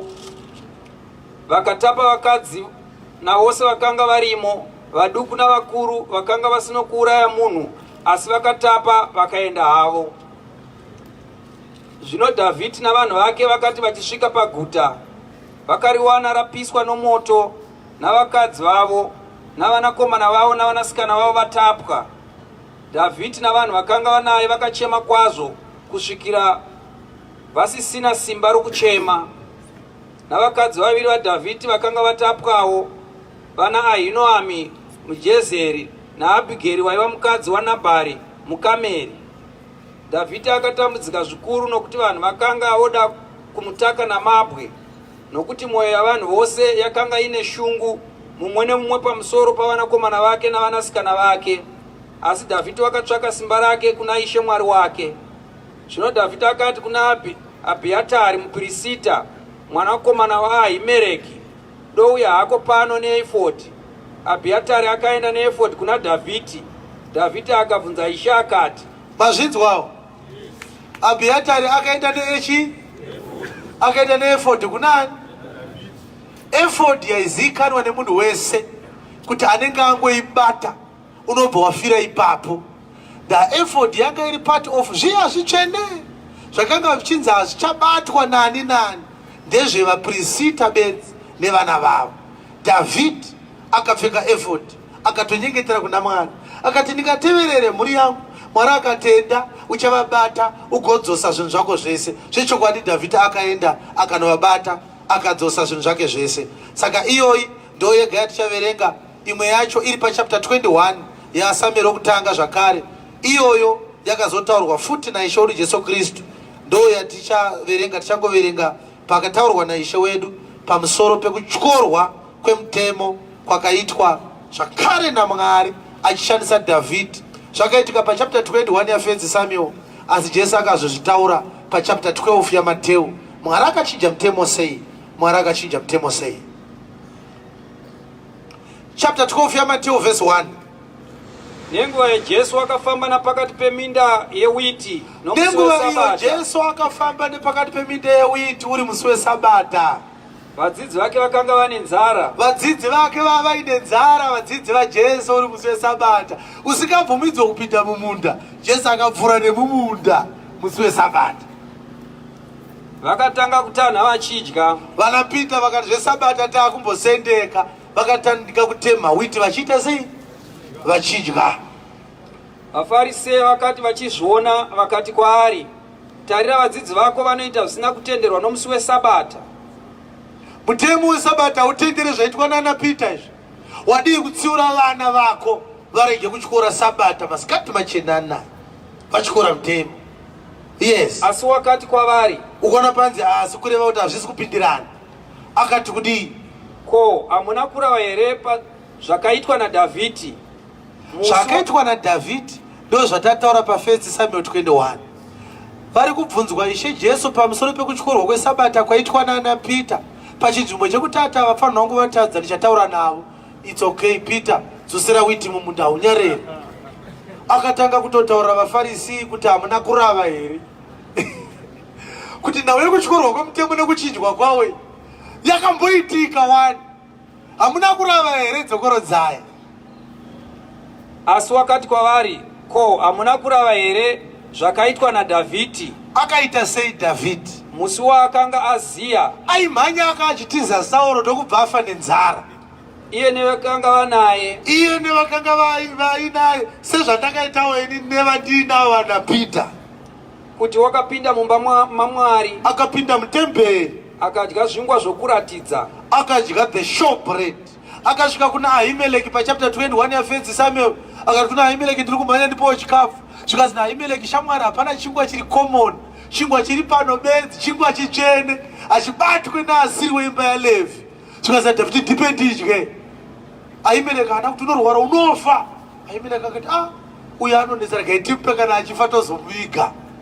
Ndobva chingwa chitsvene chatorwa shamwari patafura yechingwa chekuratidzira, pachapuwa Dhavhidhi. So ndobva agovera vapfana vake, vakadya, havana kufa. Ndo iri kukotwa nani naJesu pamusoro kubvudzwa yekutyora kweSabata. Anzi zvokuchinja mutemo here hazvina kutanga nhasi shamwari. Dhivha akambozviitawo. Dhavhidhi chingwa chaakadya chaingodyiwa bedzi neveimba yeupristi. Bedzi vaidya chingwa ichocho. Inzwai mumwe mutemo uri kutyorwa. Yes. zvakanga zvisina kutenderwa kudyiwa naye nevaiva naye, asina vapirisita bedzi. Ko, hamuna kurava pamurayiro kuti neSabata vapirisita vanoputsa murayiro weSabata mutemberi vasine mhosva? Handiti Sabata roti kunoisa ngaazorore nezuva reSabata. Asi akazorora kudaro ngaauye kune makondobwe maviri egore rimwe emakwai kutemberi nezuva reSabata. Zvino kana auyiwa nawo anoitwa sei? Zvikanzi anopiswa, achipisirwa kunani? Zvikanzi kuna Mwari. Anozvipisa ega, zvikanzi handiti basa revaprista. Zvinosaka kureva kuti vaprista vari kuita graft Sabata rega rega, vari kutyora murero vasi vaprista ava. Every Sabbath day the priests are breaking the law. Kuti vazvirambe hazviti. Bhozi munhu wese paanoya nembudzi shamwari nemakwai mavirika, vaprista vanodokerwa vadikitira nekugrafta. Chechi yese ichiti nhasi hazvibvumidzwa kushanda, muprista achishanda. Yakatozoburitswa mufaira naJesu. Saka mavhesi ataverenga maviri, taverenga 2 examples dzekuchinjwa kwemutemo. Mutemo unoti anotyora Sabata anotakwa namabwe achifa. Vakomana vakaona vanaPeter vachitema hura musi weSabata, vava vasina need yekuti vataure naJesu nezvazvo. Ndakuna naLeviticus naNumbers, kuna akawanikwa achityora tsotso musi weSabata, akatakwa namabwe akafa. Ndoda vari kutema witi mumunda. Asi vakaita simba rekutaura naye, havana kumbotakwa namabwe, hapana kazvitsvaga kuti iko kutongobvunza Jesu nezvazvo, zviri mumagwaro here. Murayiro hauti kana mukaona mudzidzi wemunhu achityora Sabata munomubvunza, unoti munoenda naye kugedhi, munhu wacho achityora Sabata momutaka namabwe. Jesu audzwa nhau iyoyo, akabva ataura nhau yekutyorwa kwemutemo, kuchinjwa mutemo. Bhozi pakadyiwa chingwa chitsvene naDhavhidhi chaifanira kudyiwa neveimba yaLevhi chete, iye akachipiwa akachidya contrary to the law, haana kufa. Pakapa chida kutsanangurwa 7:11 dzavaHebheru kusvikira pa15. Levhi ndiye anodya chingwa chitsvene, ndokusaka Dhavhidhi achisvika haana kupinda akanochitora, nekuti munogara chingwa chacho Dhavhidhi haapinde. Chingwa chitsvene chinogara patable of showbread. Table of showbread inowanikwa muAkitoros musanctuary. Imomo munongopindwa bedzi naAhimeleki. Saka Dhavhidhi achisvika patemberi, Ahimeleki akabuda musanctuary ndokutaura naDhavhidhi. Ndokubva anzi tipe chingwa, akati chingwa chiri common hapana, pane chingwa chitsvene, ukachidya unofa. Dhavhidhi akati isu hatisi vanhu vari common, tinotori vatsvene. Chingwa ichocho ndo chinotori common zuva ranhasi. Endo unoiverenga ndo zvakatorwa naDhavhidhi. Dhavhidhi akati the bread is in a manner common today. Ahimeleki akati inini handisi ndinouraya, Mwari ndiye anouraya, saka handina problem. Ndobva apinda muAkitoros ndokunorongondora chingwa chaMwari. Ndobva abuda nacho ndokunochitambidza dhivha ari panze. Ndeti kwakutoti tipe majarini zvedu titsenge, kwakutorova pasi. Hazvina kungoitika, akachinja mutemo. 7:11 dzavaHebheru chapter 7. naizvo kana kukwaniswa kwavapo nenzira yeuprista hwaLevi. If therefore perfection was by the priesthood of Levi, in brackets, for under it the people received the law, nokuti vanhu vakapiwa murayiro nokuda kwawo, what need was there that another priest should arise, who is not from the order of Aaron, but after the order of Melchizedek?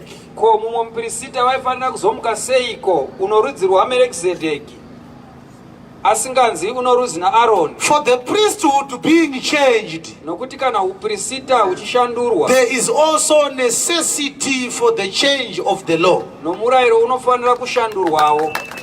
Handeipa 13 nekuti anorehwa nezvake, nokuti Yes. uyo unorehwa zvinhu izvi pamusoro pake akanga asina kubva kuimba yaLevhi. wakanga ariwo rumwe rudzi. Pamusoro peirworwo rudzi, Mozisi haana zvaakambotaura pamusoro peuprista. rwakanga rusino munhu wakambobate basa paatari. Jesu ari kutaurwa zvinhu izvi akanga ari werimwe rudzi rwaJudha, kunova ndokwaibvawo Dhavhidhi. Pamusoro peimba yaJudha hakuna akabhenga abata chingwa chitsvene, hakuna akabhenga abata basa paatari. Yes, nokuti zvinoonekwa pachena kuti ishe wedu wakabva kuna Judha. Pamusoro porudzi urwu Mozisi haana kureva zvavapirisita. Izvi zvinoratidzawo kwazvo kana kuchimuka mumwe muprista wakafanana naMerikizedheki, usina kuitwa muprista nomurayiro wokurayira kwenyama, asi nesimba rohupenyu husingaperi. mazvita.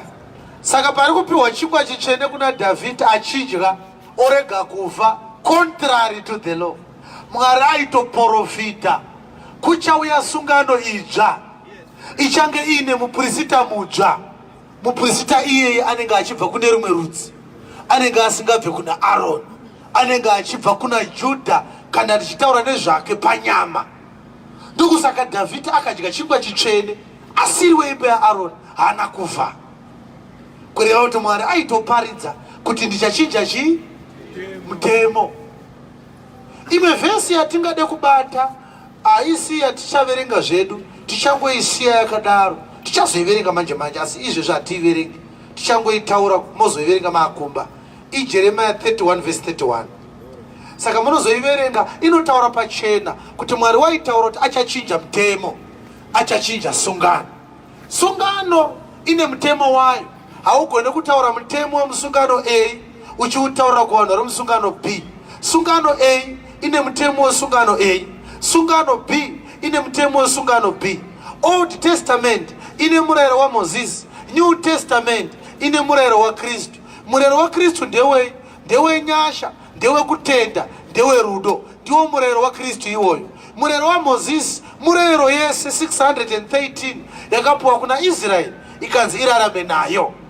Saka vhesi yatichaverenga, tichaiverenga kubva paHebrews chapter 8 totangira pavhesi 7, toda kuti mumhanye nayo tinosvika nayo kuvhesi 13, tinzwe pachena kuti Mwari wakagara achitaura kuti aida kuchinja mutemo, aida kuchinja covenant.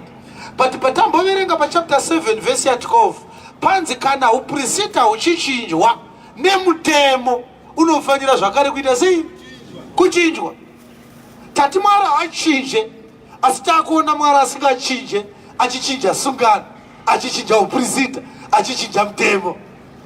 Akabhenga apinza basa Levi, ndobva azodzinga Levi pabasa, ndobva apinza Kristu aine uprista, kwete hworudzi rwaAroni asi hworudzi rwaMerikizedheki. Ane uprista hunogara nekusingaperi, ane uprista hwakaitwa nemhiko kupfuura hwaLevhi husina mhiko, nekuti unotaurwa nezvake achinzisha akapika, haafa akazvidya mwoyo, achiti iwe uri muprista nekusingaperi une gwara raMerikizedheki. Ndozvaakataura kwaari pachapter 110 verse 4 yamapisarema, kureva kuti New Testament isungano idzva yakatouya, kureva kuti Mwari akachinja sungano, akabva sungano yomurayiro waMozisi ndobva azonza New Testament, sungano yaKristu. Ndobva Mwari abvisa futi uprista hwaLevhi ndokunza uprista hwaKristu. Ndobva Mwari abvisa murayiro waMozisi ndobva aisa murayiro waKristu, kureva kuti Mwari akachinja zvinhu zvitatu: akachinja sungano, akachinja uprista, akachinja mutemo. Achinja zvese izvi iye Mwari wacho haana kuchinja.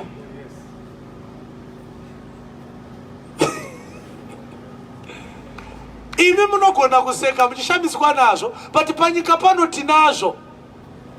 Kubva musi weMonday waunoenda kubasa kusvika Friday unochinja shati ngani? Unochinja zita here every day raunochinja shirt. Nhasi ndakapfeka white shirt ndakunzi Bernard, mangwana ndakapfeka red shirt ndakunzi Fernando. Unenge uchimukira every day kwatobewa mudede kunochinja chitupa. Ukangochinja hembe wakutochinja chi? Wakuchinja zita. Vanhu vari kuchinja hembe, vachichinja mahairstyle, vachichinja mafoni, vachichinja pekugara, vachichinja motokari. Havasi kuchinja mazita, havasi kuchinja ziso, havasi kuchinja character. Vari kuramba vakadaro. Ndozvinoita Mwari. Anochinja sungano oramba ari Mwari wokumusoro kudenga. Anochinja uprista oramba ari Mwari wokumusoro kudenga. Anochinja murayiro oramba ari Mwari wokumusoro kudenga. Kune mirayiro miviri yakatosiyana. Ndakune vanhu vari myopic, vari gagged, vari short sighted, vari delusional.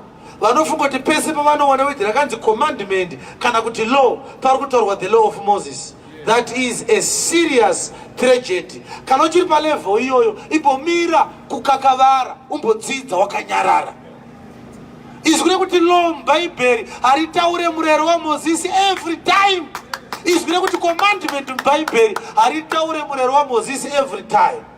Ndoda kuti mubate Bhaibheri reshona rechirungu nekuti reshona harizozviburitsi zvakanaka. Ndoda kukupai 2 examples dzinoshandiswa izvi kuti commandment pachirehwa murayiro waMozisi. Ndozokupai futi another scripture inotaura commandment pachitaurwa murayiro waKristu. Zvakatosiyana muBhaibheri.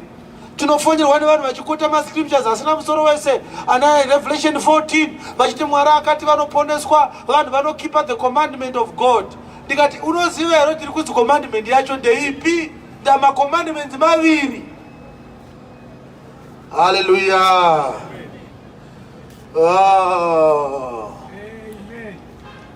Amana ndopedza here uparidza pana. Utsabve pano usina kunzi wavhangiri utakachinja mutemo asati atomboitanga kuiparidza. Ndichiri kukura ground chete. Yes. Asandaitanga, ndoitanga manje. Tinoda kuona kuti is it true kuti wedzere kuti commandment riri multidimensional, rinoshandiswa interchangeably in the Bible. Hallelujah. Ndoda kuti muverenge Ephesians chapter 2 verse 14 musvike pa 17.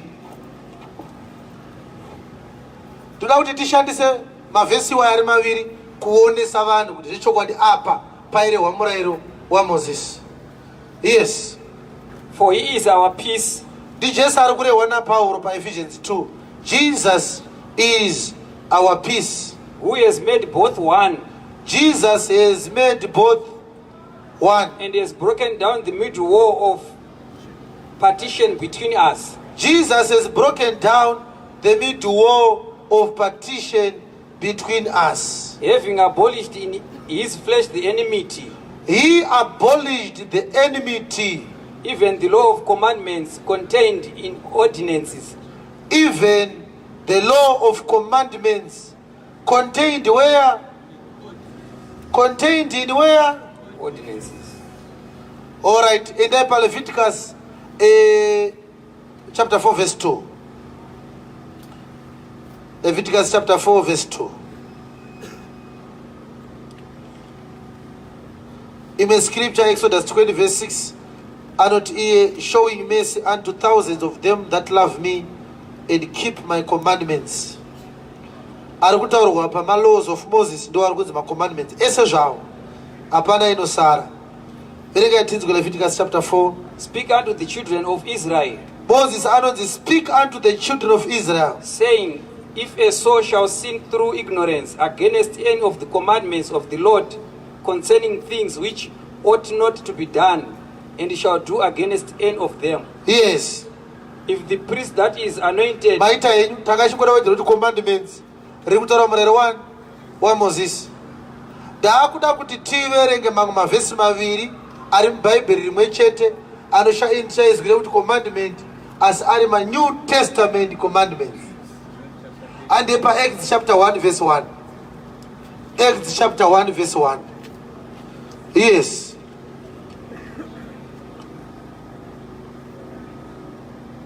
The former treatise have I made, and Yes. Theophilus of all the Jesus began both to do and teach, Yes. until the day in which he was taken up. Up to the day in which Jesus was taken up.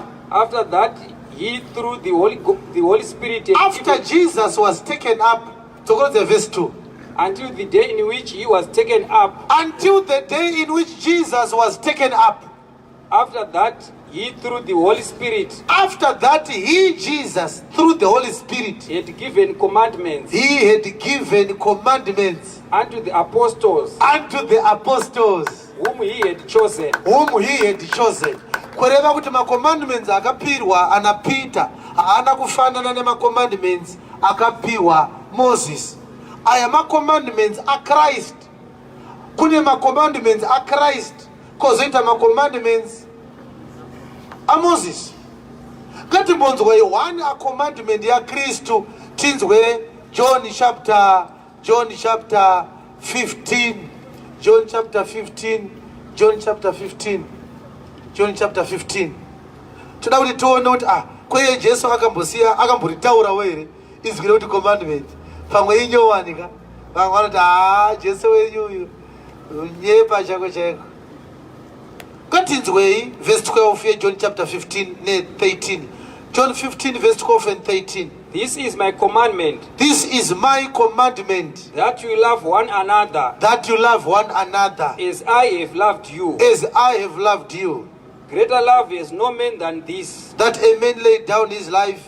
that a For man his laid friend. down his life for his friend. Unogona kuverenga zvakare John chapter 13 verse 34 inoti, a new commandment I give unto you, that you love one another as I have loved you, that you also love one another. Ari kuti a new commandment, the Christ.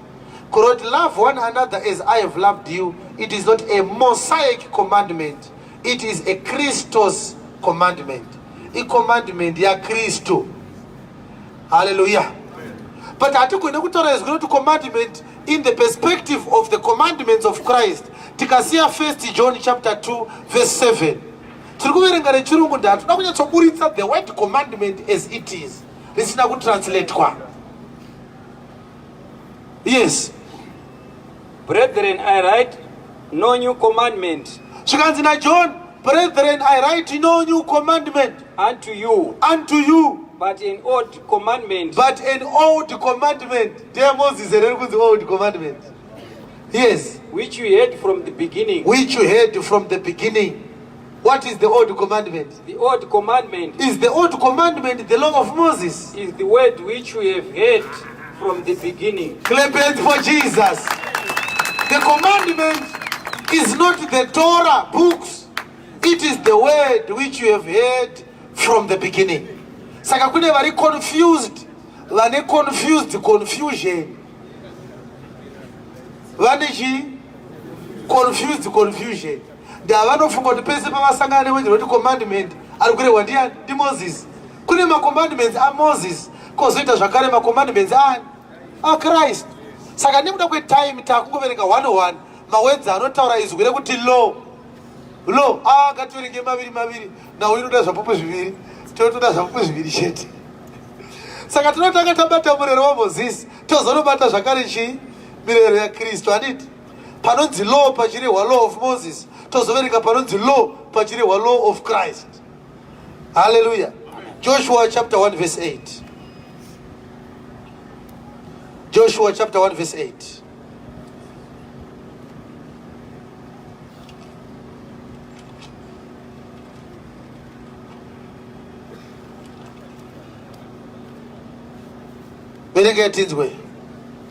This book of the law shall not depart out of thy mouth, but thou shalt meditate therein day and night, that thou mayest observe to do according to all that is written. This book of the law itanaka bhuku raerewa. Matthew yange isati yanyorwa. Siyanai nayo. Ande pabhuku yaExodus.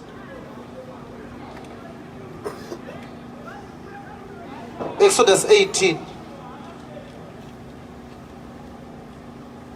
verse 19. Hearken now unto my voice, I will give thee counsel, and God shall be with thee. Ndiite zvara Moses vaitaura naMoses. Yes. Be thou for the people to Godward, that thou mayest bring the cause unto God. Yes. And thou shalt teach them ordinances and laws, and shalt show them the way wherein they must walk, and the work that they must do. Thank you. Kureva kuti mavhesi ataverenga ari maviri ari kutaura pamusoro pezwi rekuti law, but achitaura the law of Moses. Taakudawo mamwe mawedzi maviri anoshandisa the same word rekuti law, but achitaura the law of Christ. Ngatitange tanzwa Romans chapter 8. Manje Romans chapter 8 ka ndo chibaba chacho. Because ya Romans 8 inobva yaburitsa ari maviri mawedzi acho ekuti law.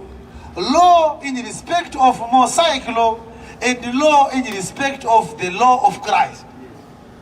Zvandiri kutaura izvo kune varume vakafa vachena musoro vachiparidza murayiro vasingazvizive kuti hapasi pese paunosangana nezwi rekuti law panenge pachirehwa the law of Moses. Ellen White akafa asingazvizive zvandiri kutaura. Anofunga kuti pese pakanzi law pari kutaurwa law of Moses. Romans chapter 8 verse 1, there is therefore now no condemnation in them that are in Christ Jesus. There is therefore now no condemnation to them which are in Christ Jesus. To them who walk not after the flesh. Who walk not after the flesh, but Yes. after the Spirit. Yes. For the law of the Spirit of life is Christ Jesus. The law of the Spirit of life. Togorodza verse 2. For the law of the Spirit of life is Christ Jesus. Pakanzi is or in. Sorry. For the law of the Spirit of life in Christ Jesus. Aha. For the law of the Spirit of life in Christ Jesus. What has it done? Has made me free from the law of sin and death. Clap hands for Jesus. Naiona mteme yacheri muvini. Pane the law of the Spirit of life in Christ Jesus. Kobva kwazoita the law of sin and death. Iri kunzi law of sin and death, the law of Moses. Law of spirit in life in Christ Jesus is the gospel of grace. Saka taona mazwi ekuti law ari maviri achishandiswa at the same time but distinctively. Vachidistinguisha the law of Moses from the law of Christ.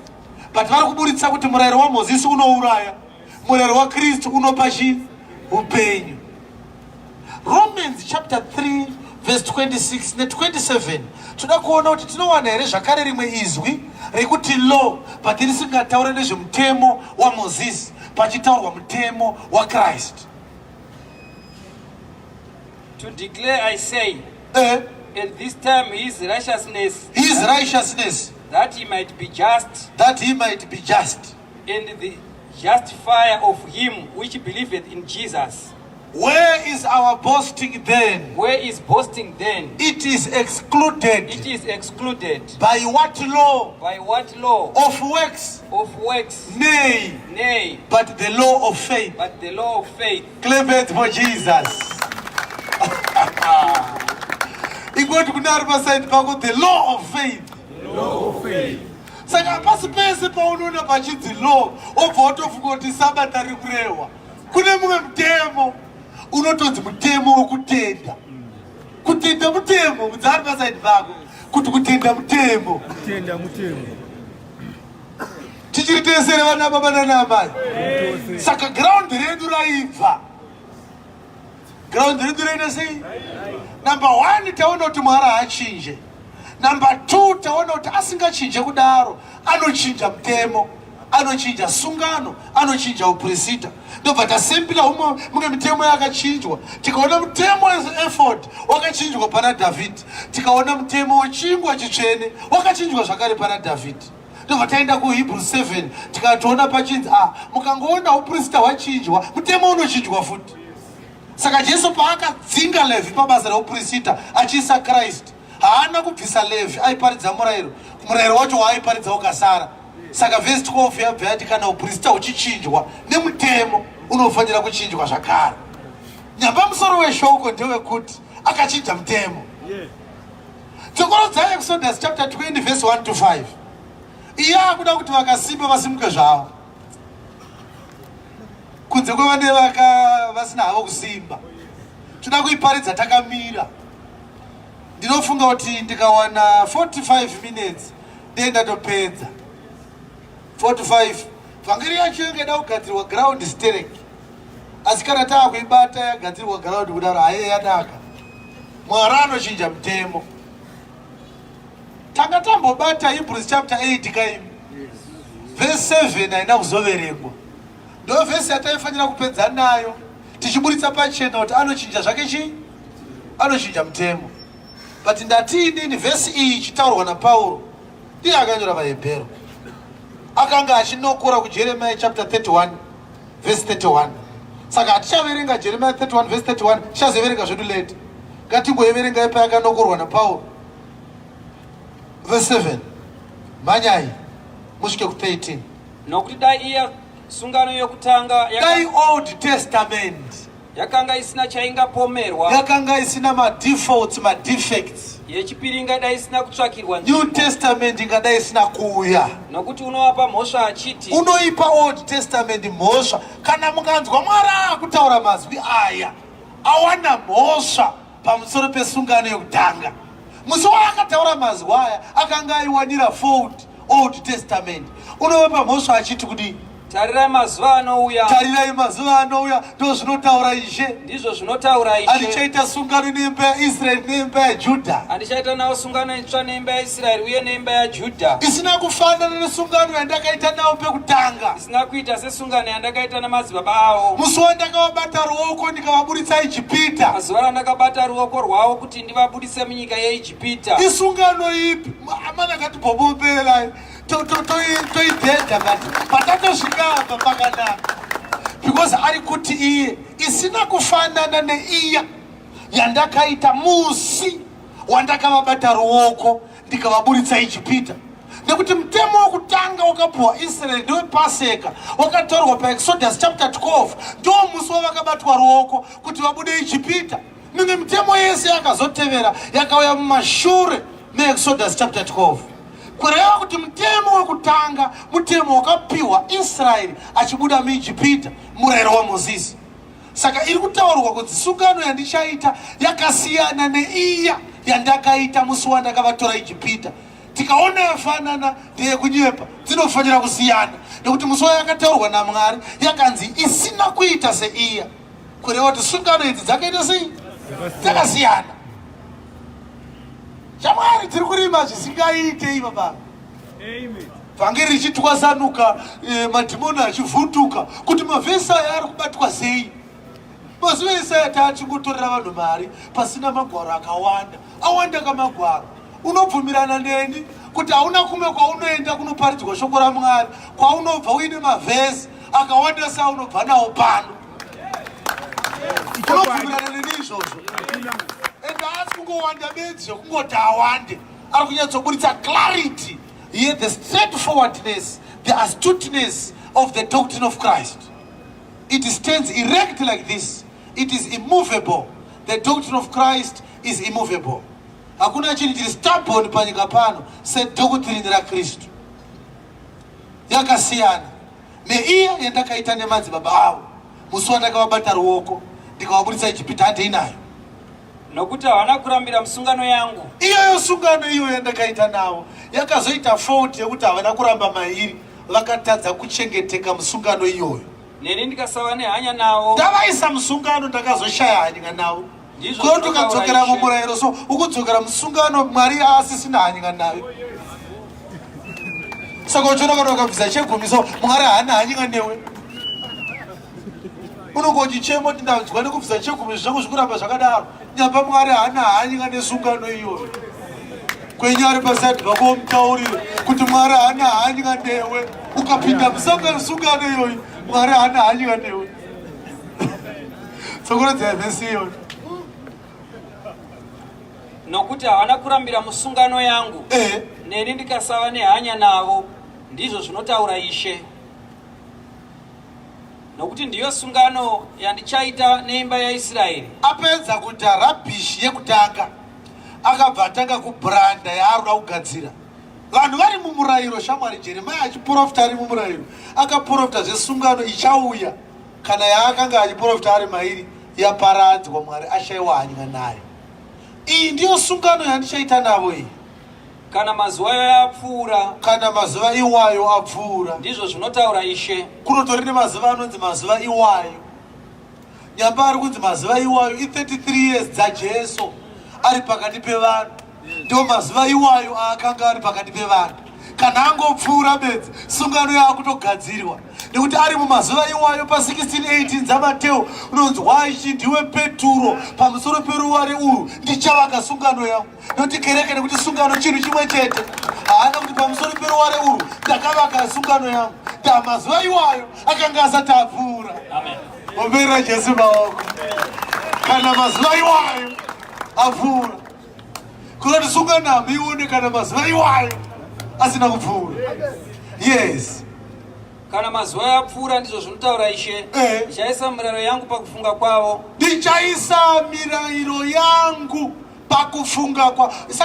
Saka zvazvakanakira sungano kana yauya ichangoburitsa pachena kuti ndiyo, nekuti mirayiro yacho iri musungano iyoyo kana mazuva iwayo apfuura yagadzirwa inenge isina kunyorwa pamapepa napamatombo, inenge yakanyorwa naMwari mupfungwa dzevanhu. Yes. Napamwoyo yavo ndichainyora. Ndichanyora ndega mirayiro yangu pamwoyo yavo. Ndichava Mwari wavo. Ndichava Mwari wavo. Ivo vachava vanhu vangu. Ini ndichava Mwari wavo, ivo vachava vanhu vangu. Vanhu venguva yesungano iyoyo. Kwete imimi. Ndiko kutaura kwaiitwa naJeremia. Kureva kuti vanhu vaIsraeri vakanga vasiri vanhu vaMwari. Vanhu vaMwari vavasati vauya. Vanhu vaMwari vaizowanikwa kana mazuva iwayo apfuura, kana sungano yemazuva iwayo yazogadzirwa. Ndopaizoti vachava vanhu vangu, ini ndichava Mwari wavo. Kunoti ukapinda mumurayiro watobuda muvanhu vaMwari. Yes. Mumwe nomumwe haangazodzidzisiwo kwake. Hakuna achamira achibvunza kuti Sabata wakabata here, Saturday yapfuura. Hakuna achadzidzisa wekwakwe. Yes. Kana mumwe nomumwe hama yake achiti ziva Ishe, nokuti vose vachandiziva, kubva muduku kusvikira kumukuru pakati pavo. Nokuti ndichava nengoni nokusarurama kwavo. Ndokubva paintroduced Grace. Zvikanzi sungano inenge iri yengoni, ndichava nengoni pakusarurama kwavo. Kureva kuti kumurayiro kwainzi anenge atadza anofa. An eye for an eye, a hand for a hand, a tooth for a tooth, a foot for a foot, an ear for an ear. But ku New Testament kunonzi ndichava nengoni nekusarurama kwavo. Isungano ichanzwirwa vanhu ngoni. Havacharohwa naMwari nekuda kwezvitadzo zvavo. Saka pa17:30 dzamabasa Pauro anobva ati naizvozvo Mwari akarega hake kurangarira mazuva ekusaziva, kureva kuti Mwari unoda kuvaregerera. Handei nayo. Nezvizvi zvavo handichazozvirangariri. Ndobva ndakanganwa kurangarira zvitadzo zvavo. Zvaanoti sungano itsva. Mukanzwa kuti New Testament wakasakadza yokutanga, akaparadza Old Testament. Zvino chinhu chosakara. Zvino kana chinhu chamuchembere chova chakare, awe kudhara muchembere uyu choda kurova, akufanira kurova. Reshona rati choda kurova, rechirungu rinoti ready to vanish away, kureva kuti chinhu ichi chava kuenda kunoparara. Ready hakusi kuda. Hallelujah. Saka verengai vaKorinde vechipiri chapter 3 verse 1 to 6. Tingonzwa kuti zvino zvaari kuti ndichanyora mirayiro yangu pamwoyo yavo. Pane here akaona Mwari akabata peni izvezvi achinyora thou shalt not kill, thou shalt not steal? Because sungano iri kutaurwa iri kunzi itsva ichaitwa namazuva iwayo kana mazuva iwayo apera. Iri kunzi ndichanyora ndega mirayiro yangu pandangariro dzavo pamwoyo yavo. Yakasiyana nesungano yanga yakanyorwa pamirayiro pamatombo. Iyi hainyorwe mirayiro pamatombo, iyi inonyorwa pamwoyo yavanhu. iNew Testament iyo. Saka kana maona yauya manje yekutanga yayekare yakatosakadzwa yakurova. Saka hadzimhanye dzese dziri mbiri sungano, imwe inofa kuti imwe igotanga. Saka Old Testament yakafa, yakasakadzwa, yakarova kuti agoudza New Testament. 2 Corinthians chapter 3 verse 1 to 6. tinotangazve kuzvirumbidza kwamuri here? Tingatanga here kuzvirumbidza kwamuri imi vanonzwa shoko ratinoparidza? tinotsvaka here savamwe mwadi dzinoenda kwamuri kana mwadi dzinobva kwamuri? kana dzinobva kwamuri? hatisi kuda tsamba dzinonyorwa dzichinzi ndatuma maapostora munhu wamwari chaiye. hatitsvage tsamba dzinobva kwamuri kana dzinoenda kwamuri. dzingatirumbidza, dzinotirumbidza. Ko sei uri kuramba tsamba? imi muri mwadi yedu yakanyorwa mumwoyo medu. Omberera Jesu maoko. Muri mwadi yakanyorwa mumwoyo. Nyamba inyorwe nepeni, inonyorwa sei? Inozikanwa nokuravwa navanhu vose. Makaonekwa kuti muri mwadi yaKristu. Makaonekwa kuti muri mwadi yaKristu. Yakagadzirwa nesu. Yakagadzirwa nesu. Isina kunyorwa neingi. Isina kunyorwa neingi. Asi nomweya waMwari mupenyu. Yakanyorwa nomweya waMwari mupenyu. Isina kunyorwa pamahwendefa amabwe. Iyo! Chakanyorwa pamahwendefa amabwe chiko. Ten Commandments.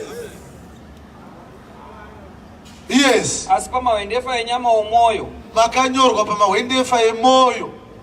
Kutenda kwakadai tinako naKristu kuna Mwari. Hatiti takakwana. Hatiti takakwana kuti titeme chinhu timene. Titeme chinhu timene. Our sufficiency is from God. Asi kukwana kwedu kunobva kuna Mwari. Who has made us able ministers of the New Testament. Iye akwatikwanisa kuti tive vashumiri vesungano itsva. Which is of the Spirit. Isati iri yezvakanyorwa asi yomweya. Mazvinzwa? Sungano itsva isiri yezvakanyorwa asi yemweya. Ko yezvakanyorwa yarambirwei? Nokuti zvakanyorwa zvinouraya. Omberera Jesu maoko. Unokuda kuombera kudarika apa. Zvakanyorwa zvinouraya. Saka takatatiza zvinouraya toenda kupi? Asi mweya unopa upenyu. Omberera futi Jesu maoko.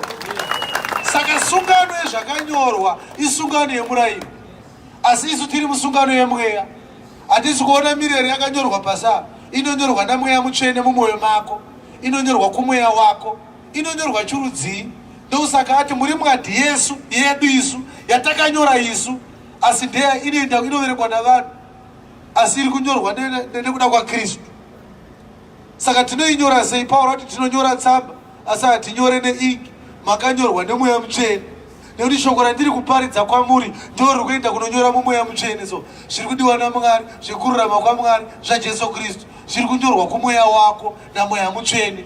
Asi ari kuparidza shoko munhu. Ndosaka Pauro ati muri mwadi dzedu dzatakagadzira isusu asi ndekuda kwani? KwaKristu. Saka hatisi kuda kuona 10 Commandments panapa. Hatisi kuda kuona Tora ichiverengwa. Imi ndimi tsamba dzacho dzakanyorwa nomweya mutsvene. Asi dzakagadzirwa nesu. Waiona nauyazvi? Saka Mwari achitotaura kuna Jeremia akanga ati ndichanyora ndega. Pauro oti makanyorwa nomweya mutsvene. Kureva kuti mweya mutsvene ndiani zvake? NdiMwari. Exodus 20 verse 1 to 5. Ukauya kunoku unotofanira kusimba. Unofanira kutofarira mavhesi. Unofanira kupedzera kuti afarira. Mazuva aimbwa natambauka. Kanemi ndatirapeta kashinga isu. Penyere tambauka. Handizoti penyere. Saka ina ndapedza form 4 ndiri kuHonde Valley kumusha kwamai vangu.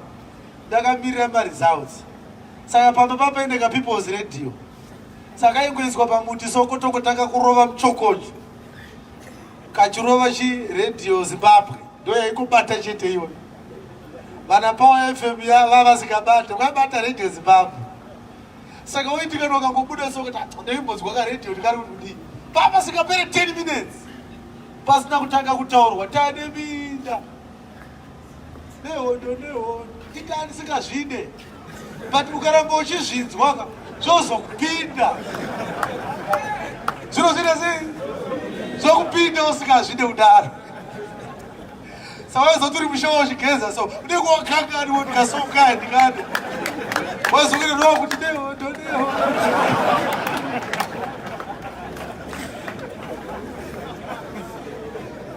Zvakasikwa naMwari zvakadaro. Chinhu ukave exposed to something for too long, regardless of whether you like it or you don't, it has got an ability to assimilate into you. Whether they are bad habits or good habits. That is why it is important for you to expose yourself to things that are constructive and that can improve you. Saka kuramba uchuya panapa uchaona kuti mweya uya wakungoda kungonzwa munhu wamwari achikotaura asina mavhesi, uchikombera uchikonyora zvachiro zvataura uchingonyora, unotanga kubudawo mbichana mbichana, wotoona kuti mavhesi anowanda. Iyezvi nekuwanda kuita mavhesi atavhurisa iyezvi katika kuti ndeipiwa uchiri kurakara hapana kana 1 yati yapinda, uchiri kufunga nawo itiko Ronaldo akabva kuReal Madrid sei futi anoita sei, Neymar achabva rini kuPSG dzoka kuMadrid, it was dope club chaiyo. Saka ana Ronaldo ana Messi ndo vachiri mauri because wakava exposed kwavari for too long. Ukavawo exposed kumagwaro for too long, uchaona kuti zvichabuda zvona Ronaldo, uchatanga kutoona zvemagwaro zvakupinda ufute mauri. Tukataura nemunhu so unokurekera wava kuti 31 dzaJeremiah ukagara so woti 8 12 dzamabasa, ukagara so woti 45 dzaJohani. Handi zvinokunetsei kuti muri moyo mavhesi anazi asei, ndokadogara kumagwaro. Exodus chapter 20 verse 1 to 5. Zvino Mwari wakataura mashoko awa ose akati, ndini Ishe Mwari wako wakakubvisa munyika yeIjipita muimba youranda. Usava navamwe vamwari kunze kwangu. Usazviitira mufananidzo wakawezwa, kana uri mufananidzo wechinhu chiri kudenga kumusoro, kana wechiri panyika pasi, kana wechiri mvura pasi penyika. Usanamata chero chipi kana bango kana huku kana gudo kana nzou kana shumba. Usazvinamata kana ndege kana nyeredzi kana ngirozi. Usanamate, ndiri Mwari ane godo. Usava nemumwe mwari, usazvigadzirira mumwe mwari kana pazvinhu zviri kudenga chaungati takuchifaranidza naMwari, kana chiri panyika kana chiri mvura. Andi tinozviziva kuti Dagon wevaFilistia anga ari a fish god. Tinozviziva kuti Egypt yainamata matatya.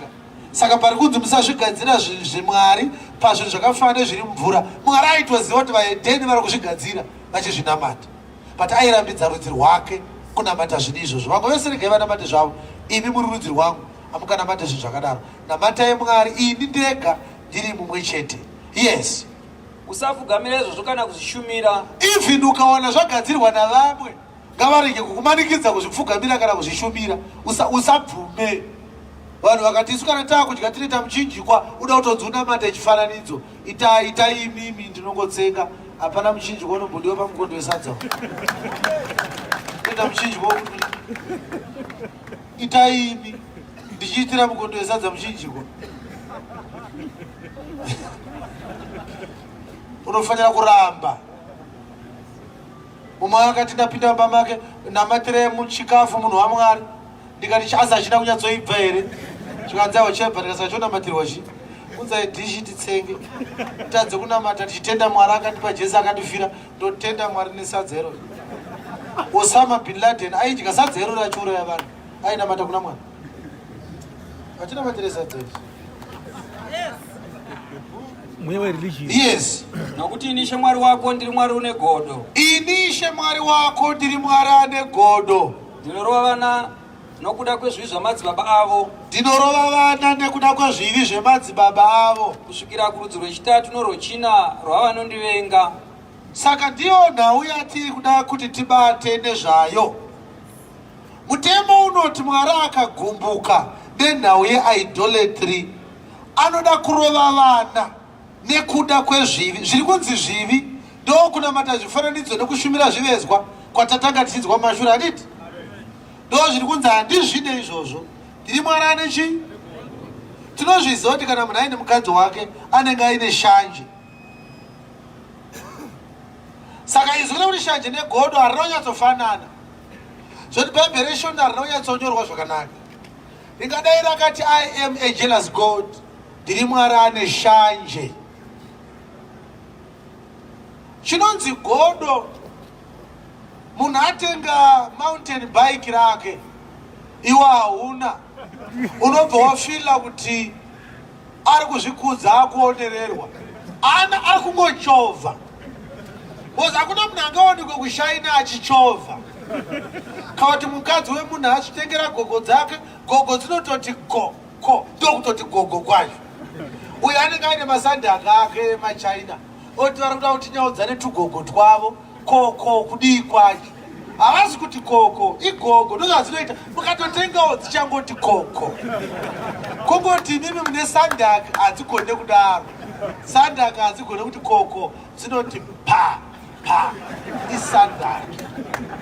Saka uyu ari kuita, ari kurwadziwa kuti uyu ane zvakanaka zvaaita, zvaatadza iye, ndiye anonzi ane chii? Ane godo. Zvino godo neshanje zvakasiyana pakuti shanje chinhu chauinacho chausingade kurasikirwa nacho. Saka unoita chiro chaunoda kuita kuti uchichengete. Kureva kuti murume wese ane mukadzi wake ane shanje, kana asitorina shanje haasi murume kwaye ibenzi. Ukataina handina shanje, handichengere, uri kunyepa. Kana wadaro, totuma here chidhakwa chokecha mukadzi wako pamba pako.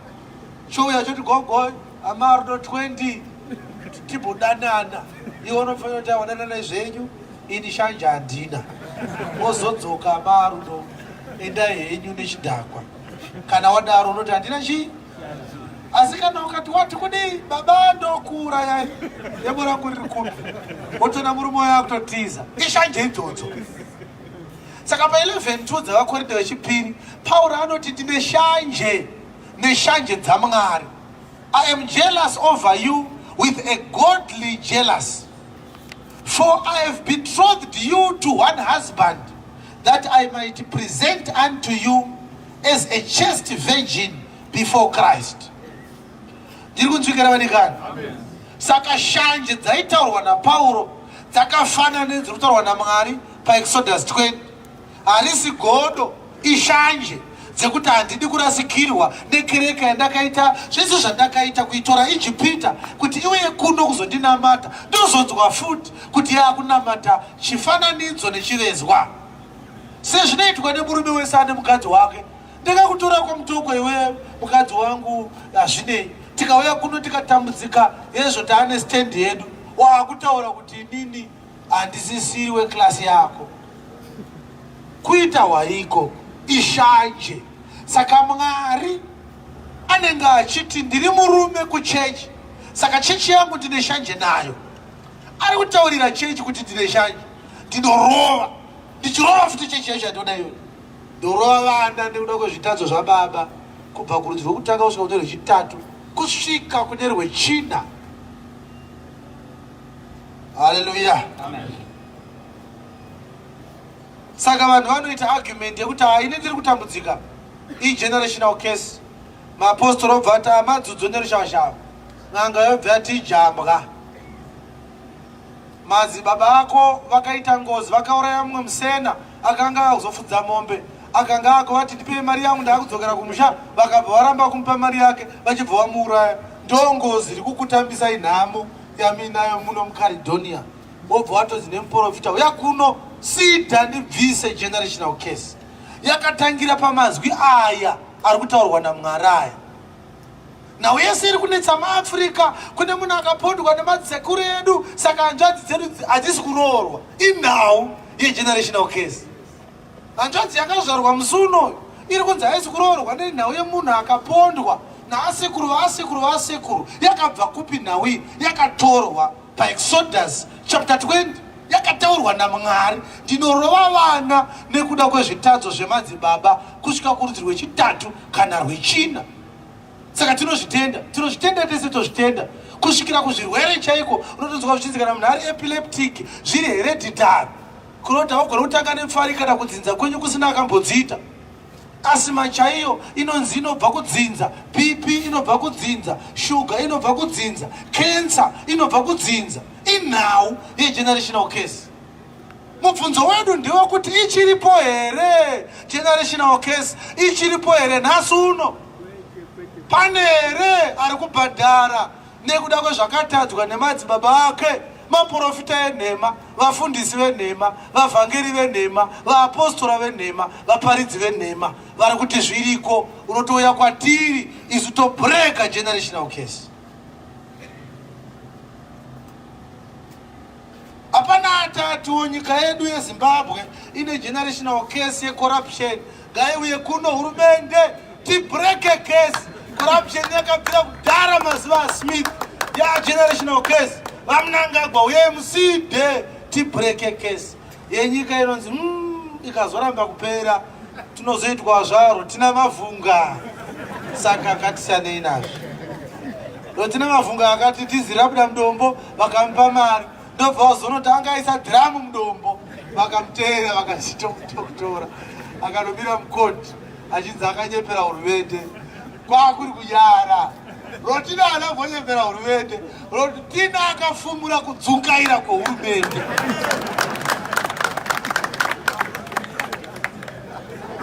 Angataurei chokwadi. Takaona vana Sidney Sekaramarai nana Didmus Mutasa vakagara pasi padombo pasina bhutsu. Rotina akati mukangopfeka bhutsuka mudzimi inobva yadzamwa, dhiziri harichabuda, ndobva vabvisa. Vakatakura tsvipo dzavakatenga kubharo vakaopera zvikadzavo zamura ndehanda rabuda dhiziri. Mumwe profesa wepachinoya pauniversity akati hazviite. Diesel is a petroleum byproduct. Munotanga mamaina crude oil moseparata zvakasiyana siyana mozosara nedhizili ari gona kubuda rakatopuifaiwa kudhara. Zvakafanana nehuku iri kudziri kukandira boiled egg. Hazviite. Hurumende ikamuti tokurova kune regime change agenda. Uri kuramba zvaitwa naGogo.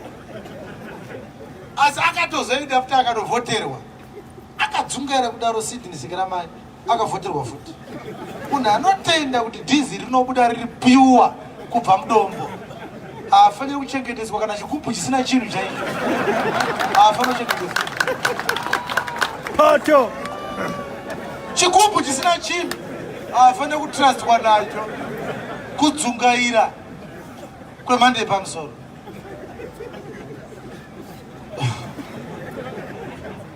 Hazviite shamwari. Iwo kana ukazi kunetika munanaka hauite mulala iwoyo. Dhizili pure baba. Papa akaiswa kahosepipe narotina. Akatoenda kustate house zvikadzi udiwa nemukuru. Uda kunzi utendwe. Bozi masanctions akachitidetsaya zvapera manje. Taane lockout dhizili.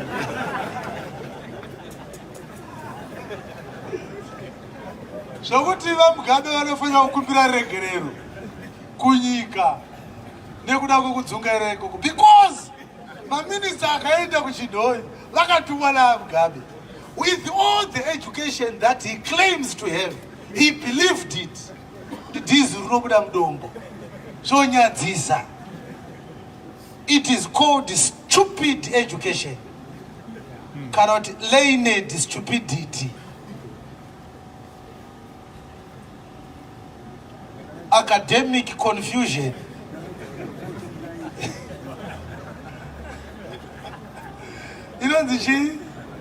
Academic confusion. Right, ngatiisiye. Ngatidzokei kuNhawi. Ini ndiri kuti kudzungaira uko hakuna kutanga nhasi. Muri kuona kwakabvira. Kwakabvira kudhara. Zuro ndizuro sekuru lobhengura vakatengesa nyika neshuga. Kwakuri kudzungaira futi iko.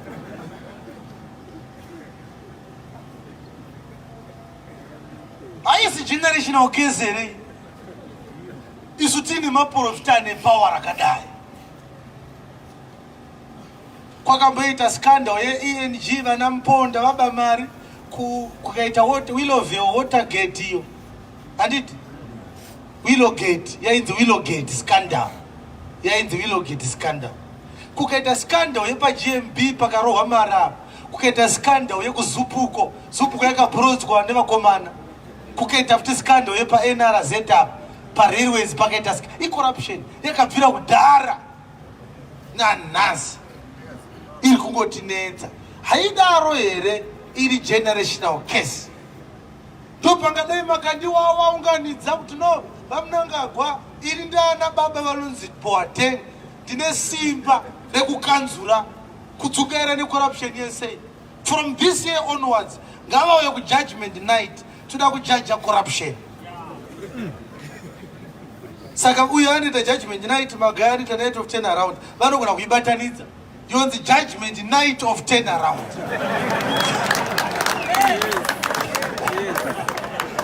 Eka sezvo vari vaprofita vese, judgment night of what?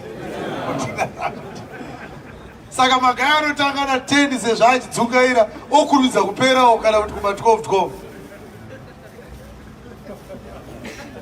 oita right now yake. Nyika yoitwa exorcised of this demon of backwardness,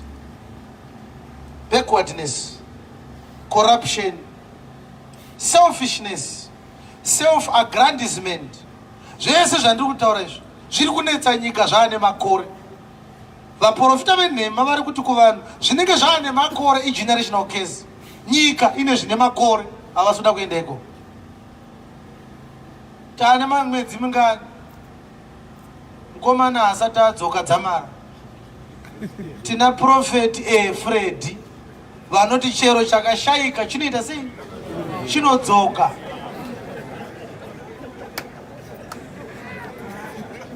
Vari tu namadzibaba Masango namadzibaba Ishmael vari kuHeathcliff voungana voti kuna vamatanga vemapurisa sidai 2000. Mukomana anoita sei? Isu tinodzora zvakatsakatika.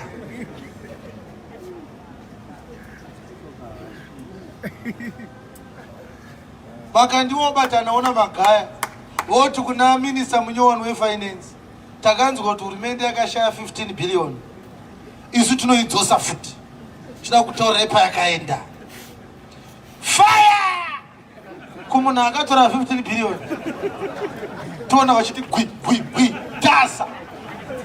Ndini ndakatora mari iri kuSwiss Bank, mari yotodzoka. Zvipatara zvakutotengerwa mushonga. Kusiya nhau idzi kuziva kuti vari kunyepa. Vana Jeremiah vaisolva ma-national problems vari vanhu vaMwari. Vana Elijah vaisolva ma-national problems vari vanhu vaMwari. Vana Nathan vaisolva ma-national problems vari vanhu vaMwari. Sei kusiya nyika muchibata munhu chirikadzi kutengesa madomasi? Ndio yamuri kuti muda kugadzirisira generational case. Mubvunzo wangu ndewekuti ichokwadi here kuti urombe hwauinawo igenerational case. Mwari akati ndinorova vana nekuda kwezvitatu zvemadzibaba kusvika kurudzi rwechitatu nerwechina. Hapana kuzotorwa kunzi nerwechishanu nerwechitanhatu. Iwe uri kunyatsoziva here kuti nhau iyi yakatangira pane upi? Bosi unogona kutoti kumwana wako kana uri wechi4 woti hai ndichafa zvangu isina kupera, but iwe uri wechi5 mfana wangu uchazvarwa yapera. Bosi Mwari akati rwechitatu nerwechina haana kuti nerwekusingaperi. Hazvisi kupera kaizvo. Uri generation yechingani iwewe? Because generational case ichitaurwa paExodus 20 yakanzi rwechitatu nerwechina. Iwe uri wechi7 uri kungonzi seedbeds. Bosi kana uri nyopeka ukaziva kuti uri pechi4 urombe hwakatangira pana baba vasekuru vako, unongoti ndikafa mwana wangu zvinenge zvakamunakira because ndiri wechi4. Saka hazvichabata mwana wangu because chi ndewechi5. Mwari akati rwechi4 ndiri kupedzisira. Zvinewewe gore rega rega uri kuodza teri vasekuru vako. Kureva kuti vari kukunyepera because ruchitaurwa rwanga ruine magenerations rwakanzi rwechitatu nerwechina. Hallelujah. Amen. Iriko here generational case? Iriko here? Tichainzwa iyoyo.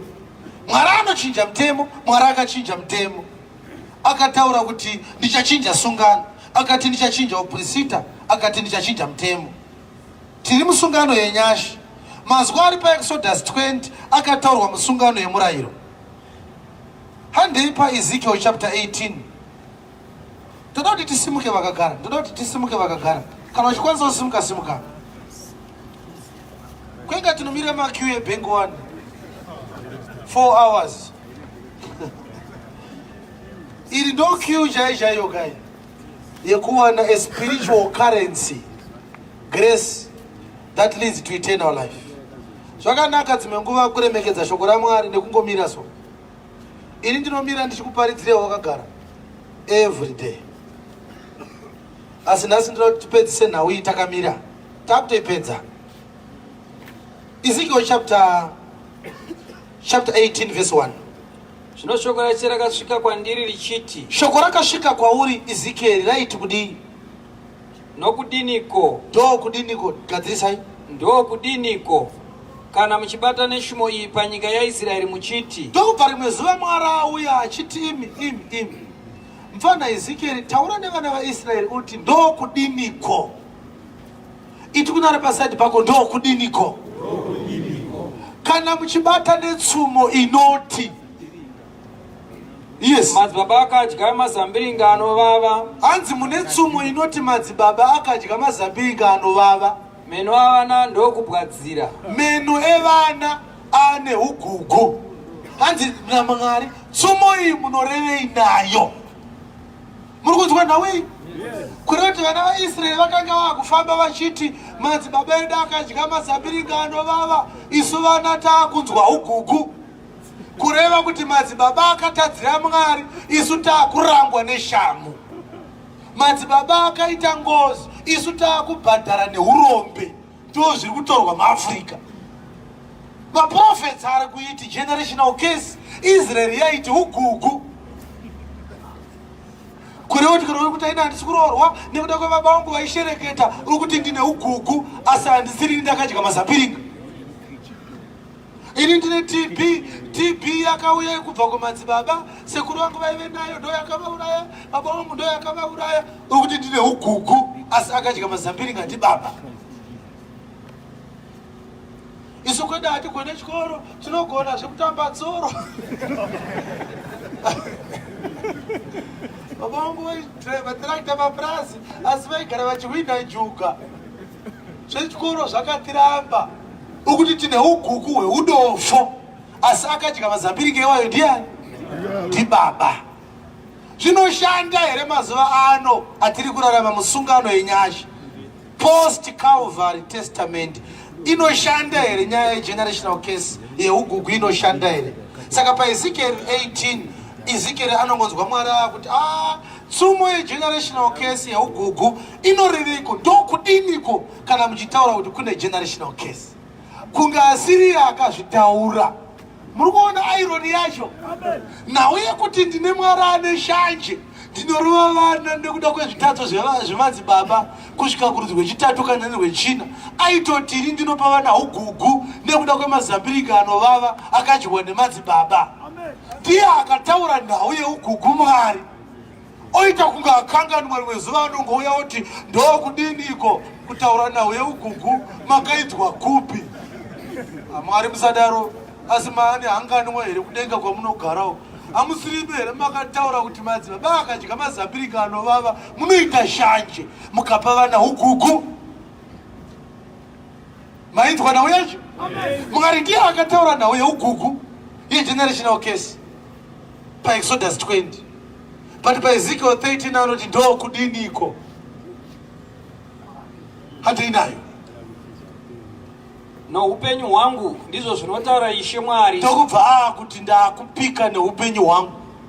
Panhau yetsumo yeugugu yegenerational case yakutoda neupenyu hwangu. Muda kuita sei neupenyu hwenyu? Hamungagoni kuzobata neshumo iyi pakati paIsraeri. Hanzi hamungagoni kuzoramba muine upenyu hunodhitemainwa nezvakaitwa nevakakutangirai. Hamuchabate netsumo iyi. Hamuchazo kuroti hazvisi kuita musi iwoyo zvinoda kuzoitika panguva dzinouya, panguva inozoratidzwa upenyu hwake nekuti kapera. Mukangoona bedzi aita zvoupenyu hwake, yaita sei tsumo? Yapera. Hatiinayo. Tarirai, mweya yose ndeyangu. Mweya yese ndeyangu. Mweya wababa ndowangu. Mweya wababa ndewangu. saizvozvo nomweya womwanakomanawo, mweya womwanakomana azvarwa nababa vakadya mazapirikano vava ndewangu futi. mweya unotadza uchafa. Mweya unotadza ndiwo mweya uchafa. Yes. Asi kana munhu achinge akarurama achiita zvomurayiro nezvakarurama, asina kudya pamakomo kana kutarira nameso ake kuzvifananidzo zveimba yaIsraeri, iyo mainzwa nawo yeugugu yakatangira kuzvifananidzo inoperera futi kupi? Kuzvifananidzo. Yes. kana kuchinyira mukadzi wokwake, kana kuswedera kumukadzi uri kumwedzi kwake, usine kuitira vamwe zvakaipa, wakadzosera rubatso rwake kuno wakadya chikwereti, usine kutora chinhu achipamba, wakapa vane nzara zvokudya zvake, akafukidza vakashama nguo, usine kuita mhindu kana kutora mhindu yemichero, wakadzora ruoko rwake pazvakaipa, akararamisa kwazvo pamhaka yomunhu kune hama yake, wakafamba nemitemo yangu, akachengeta zvandakarayira kuti aite zvamazvokwadi, iye wakarurama zviro kwazvo. Uchararama ndizvo zvinotaura Ishe Mwari. Uchararama, gadzirisa ipapo. Uchararama ndizvo zvinotaura Ishe Mwari. Anenge achiteerera achararama, ndo zvinotaura Ishe Mwari. Kuroti kana uchizoteerera nenguva iyoyo hauzi kuzotambudzikira zvakaitwa nababa vako. Mwari achatanga kuti mweya unotadza ndiwo mweya uchafa. Asi kunguva yehugugu kwainzi ayewa, baba vako vakatadza mofa mese, baba vakadya mazapirikano vava mese, muchanzwa ugugu. Yes. Kana iye akabereka mwanakomana riri gororo, kana muteuri weropa, kana unoita chinhu chimwe chezvinhu izvi, usingaiti chinhu chimwe chaizvozvo zvakanaka, akadya pamakomo achichinyira mukadzi wokwake, wakaitira varombo navanoshayiwa zvakaipa, wakatora achipamba usino kudzosera rubatso, wakatarira zvifananidzo nameso ake, wakaita zvinonyangadza, wakaita mhindu kana kutora mhindu yemichero, ko iye uchararama here? Haangararami. Wakaita izvi zvose zvinonyangadza, zviro kwazvo uchafa, ropa rake richava pamusoro pake. Saka panguva iri kunzi neupenyu hwangu, mumwe nemumwe ropa rake rinenge riri pamusoro peupenyu hwake. Yes. Zvinotarira kana akabereka mwanakomana, unoona zvivi zvose zvababa vake zvavakaita, akazviona hake, akasaita zvakadai, usino kudya pamakomo kana kutarira nameso ake zvifananidzo zveimba yaIsraeri, kana kuchinyira mukadzi wokwake, usino kuitira vamwe zvakaipa, usino kutora chinhu achireva rubatso, usino kutora chinhu achipamba, asi wakapa vane nzara zvokudya zvake, nokufukidza vakashama nechokufuka, wakadzora ruoko rwake pakuitira varombo zvakaipa, usino kutora mhindu kana mhindu yemichero, wakaita zvandakarayira nokufamba nemitemo yangu, iye haangafi nokuda kwezvakaipa zvababa vake, zviro kwazvo uchararama. Iye haangafe nekuda kwezvakaipa zvababa vake, zviro kwazvo achararama. Yes. Kana vari baba vake zvavakamanikidza zvikuru nokupamba zvinhu zvomunun'una wake, akaita zvino kunaka pakati pavanhu vake, tarira iye uchafa nokuda kwezvakaipa zvake. Baba vanofa nekuda kwezvakaipa zvavo, mwana anorarama nekuda kwezvakanaka zvake. Mwana anofa nekuda kwezvakaipa zvake, baba vanorarama nekuda kwezvakarurama zvavo. INew Testament order. Old Testament inoti kune ugugu, New Testament inoti mweya unotadza ndo mweya uchafa. Akachinja chii zvake? Mutemo. Verse 19. Asi imi munoti, zvikanzi imi vaIsraeri munoti kudi why? Mwanakomana unoregerereko kuva nemhosva yezvakaipa zvababa vake? Hanzi Israeri ari kuti mwanakomana anoregerereiko kuva nezvakaipa zvababa vake? Yes. Kana mwanakomana achinge aita zvinorehwa nomurayiro nezvakarurama, akachengeta mitemo yangu yose, akaiita, zviro kwazvo uchararama. Mweya unotadza ndiwo uchafa. Zvadzokedzwa kake kechina. Mweya unotadza ndiwo mweya unofa. Yes. Mwanakomana haangavi nemhosva yezvakaipa zvababa vake. Ngatidzokorodze mazwi ari paverse 20 tangidzai tichiteera mumashure mavo. Mweya unotadza ndiwo uchafa. Mwanakomana haangavi nemhosva yezvakaipa zvababa vake. Nababa havangavi nemhosva yezvakaipa zvemwanakomana wavo. Kururama kwowakarurama kuchava pamusoro pake, nokuipa kwakaipa kuchava pamusoro pake. Mazvita ngatomberere Jesu maoko. Yakutopera. Ndoda kuti kana tadzokera kudzimba tigoverenga zvakare Ezekiel 13 tigonyanya kuisa focus yedu pavhesi ya 20. Tokorodzai. Mweya unotadza ndiwo uchafa. Mwanakomana haangavi nemhosva yezvakaipa zvababa vake. Mweya unotadza ndiwo mweya unofa. Mwanakomana haangavi nemhosva nekuda kwezvakaipa zvababa vake. Nababa havangavi nemhosva yezvakaipa zvomwanakomana wavo. Baba havangavi nemhosva yezvakaipa zvemwanakomana wavo. Kururama kwewakarurama kuchava pamusoro pake. Kururama kwewakarurama kunogara pamusoro pewakarurama. Nokuipa kwewakaipa kuchava pamusoro pake. Kuipa kwewakaipa kuchagara pamusoro pewakaipa. Saka ndiyo New Testament law yanzi neupenyu hwangu inozotaurwa paJohn chapter 10 tangire pavhesi ya 11 musvike zvenyu pavhesi ya 16. Paari kuti neupenyu hwangu ari kuti kudiko. Ini ndini ndakasika mweya wemwana, ndini zvakare ndakasika mweya wababa. Saka mwana akatadza, ropa rake richienda pamusoro pake, zvitadzo zvemwana zvinoenda pamusoro pemwana. Baba vakarurama vanorarama. Mwana webaba vakarurama akaita mutadzi anofa, baba vachisara vachirarama. Baba vakaita zvisakarurama vanofa, mwana wababa vafanira kusarurama. Akana akarurama anorarama nekuda kwerurama kwokururama kwake, kunyange zvazvo aina baba vasina kururama. Kururama kwewakarurama kuchaenda pamusoro pewakarurama. Kusarurama kweusakarurama kunogara pamusoro peusakarurama. Mweya unotadza ndiwo mweya unofa. Hanzi ndinotaura izvi neupenyu hwangu. Hamusiri here makati mucharanga vana nekuda kwezvitadzo zvababa kubva kurudzi rwokutanga kusvika kune rwechitatu nerwechina. Machinja nei zvikanzi neupenyu hwangu. Neupenyu hwangu. Tsumo iyi handisi kuida. Mukaona ndoisa upenyu hwangu apa ndakutochinja mutemo. Amen. Upenera Jesu maoko. Mukangoona bedzi ndoisa upenyu hwangu ndakuchinja mutemo. Amen. Saka nhau yegenerational case inoshanda kana asati adeura ropa, asati afa nekuda kwezvitadzo zvevanhu, asati arasa upenyu hwake nekuda kwemakwai ake. Ndopanoshanda generational case, ndopanoshanda nhau yeugugu. Nasi wasunungurwa shamwari, wasunungurwa manheru ano. Usatauriwe nhau dzeugugu kana wakanzwa nezveupenyu hwake. 10:11 dzaJohani. Vakomana vari kukutorirai mari vachiparidza generational case. Ndo vari kunzi ndokudiniko kwandiri kunzwa pakati paIsraeri zvichinzi madzibaba edu akadya mazapirika anovava, vana vakunzwa ugugu. Ndokudiniko kuri kutaurwa namakandiwa kuti vakai atari yekubuda muurombo.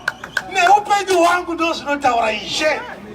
Kuti akaitaura akati ngatishandei matarenda tidzinge dhimoni reurombo. Generational case. Ndokudiniko. Ndokudiniko iko. Itikuna ari pasaidi pako ndokudiniko. Nhasi unofanira kungosvika kumba uchiti ndokudiniko.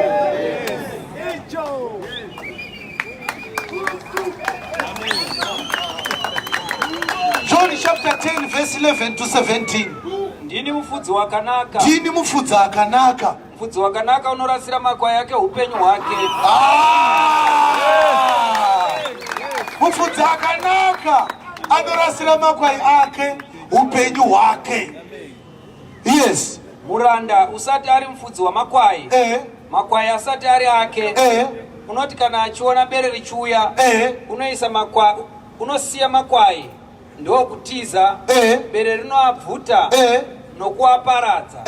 Unotiza zvaari muranda. Anotiza nekuti muranda haane hanya namakwai. Haana hanya nemakwai. Ndini mufudzi wakanaka. Ndini mufudzi akanaka. Ndinoziva makwai angu. Ndinoziva makwai angu. Namakwai angu anondiziva ini. Namakwai angu anondiziva ini. Baba vangu sezvavanondiziva. Baba vanondiziva. Neni ndichiziva baba. Ini ndinoziva baba. Ndinorasira makwai angu upenyu hwangu. Ndinorasira makwai angu upenyu hwangu na mamwe makwai ndinawo asiri edanga rino iwayo ndinofanira kunoatora na iwo ndinofanira kuya nawowo achanzwa inzwi rangu richava danga rimwe richava boka rimwe nemufudzi mumwe. Yes. Saka baba vanondida nokuti ndinorasa upenyu hwangu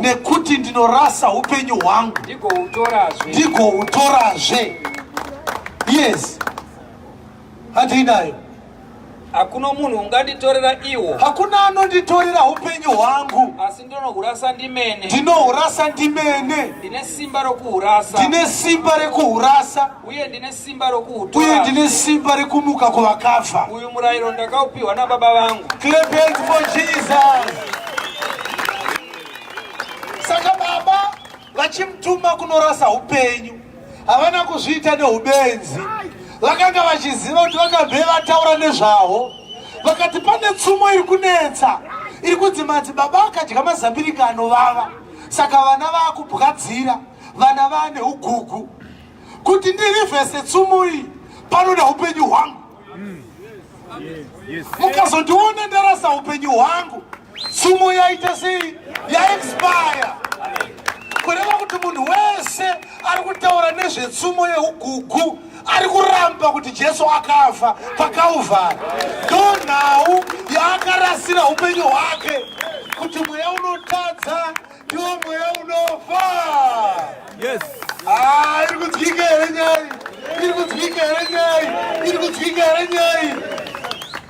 Saka Exodus chapter 20 ine mutemo wekuti vana vachanzwa ugugu kana madzibaba avo adya mazambirika anovava.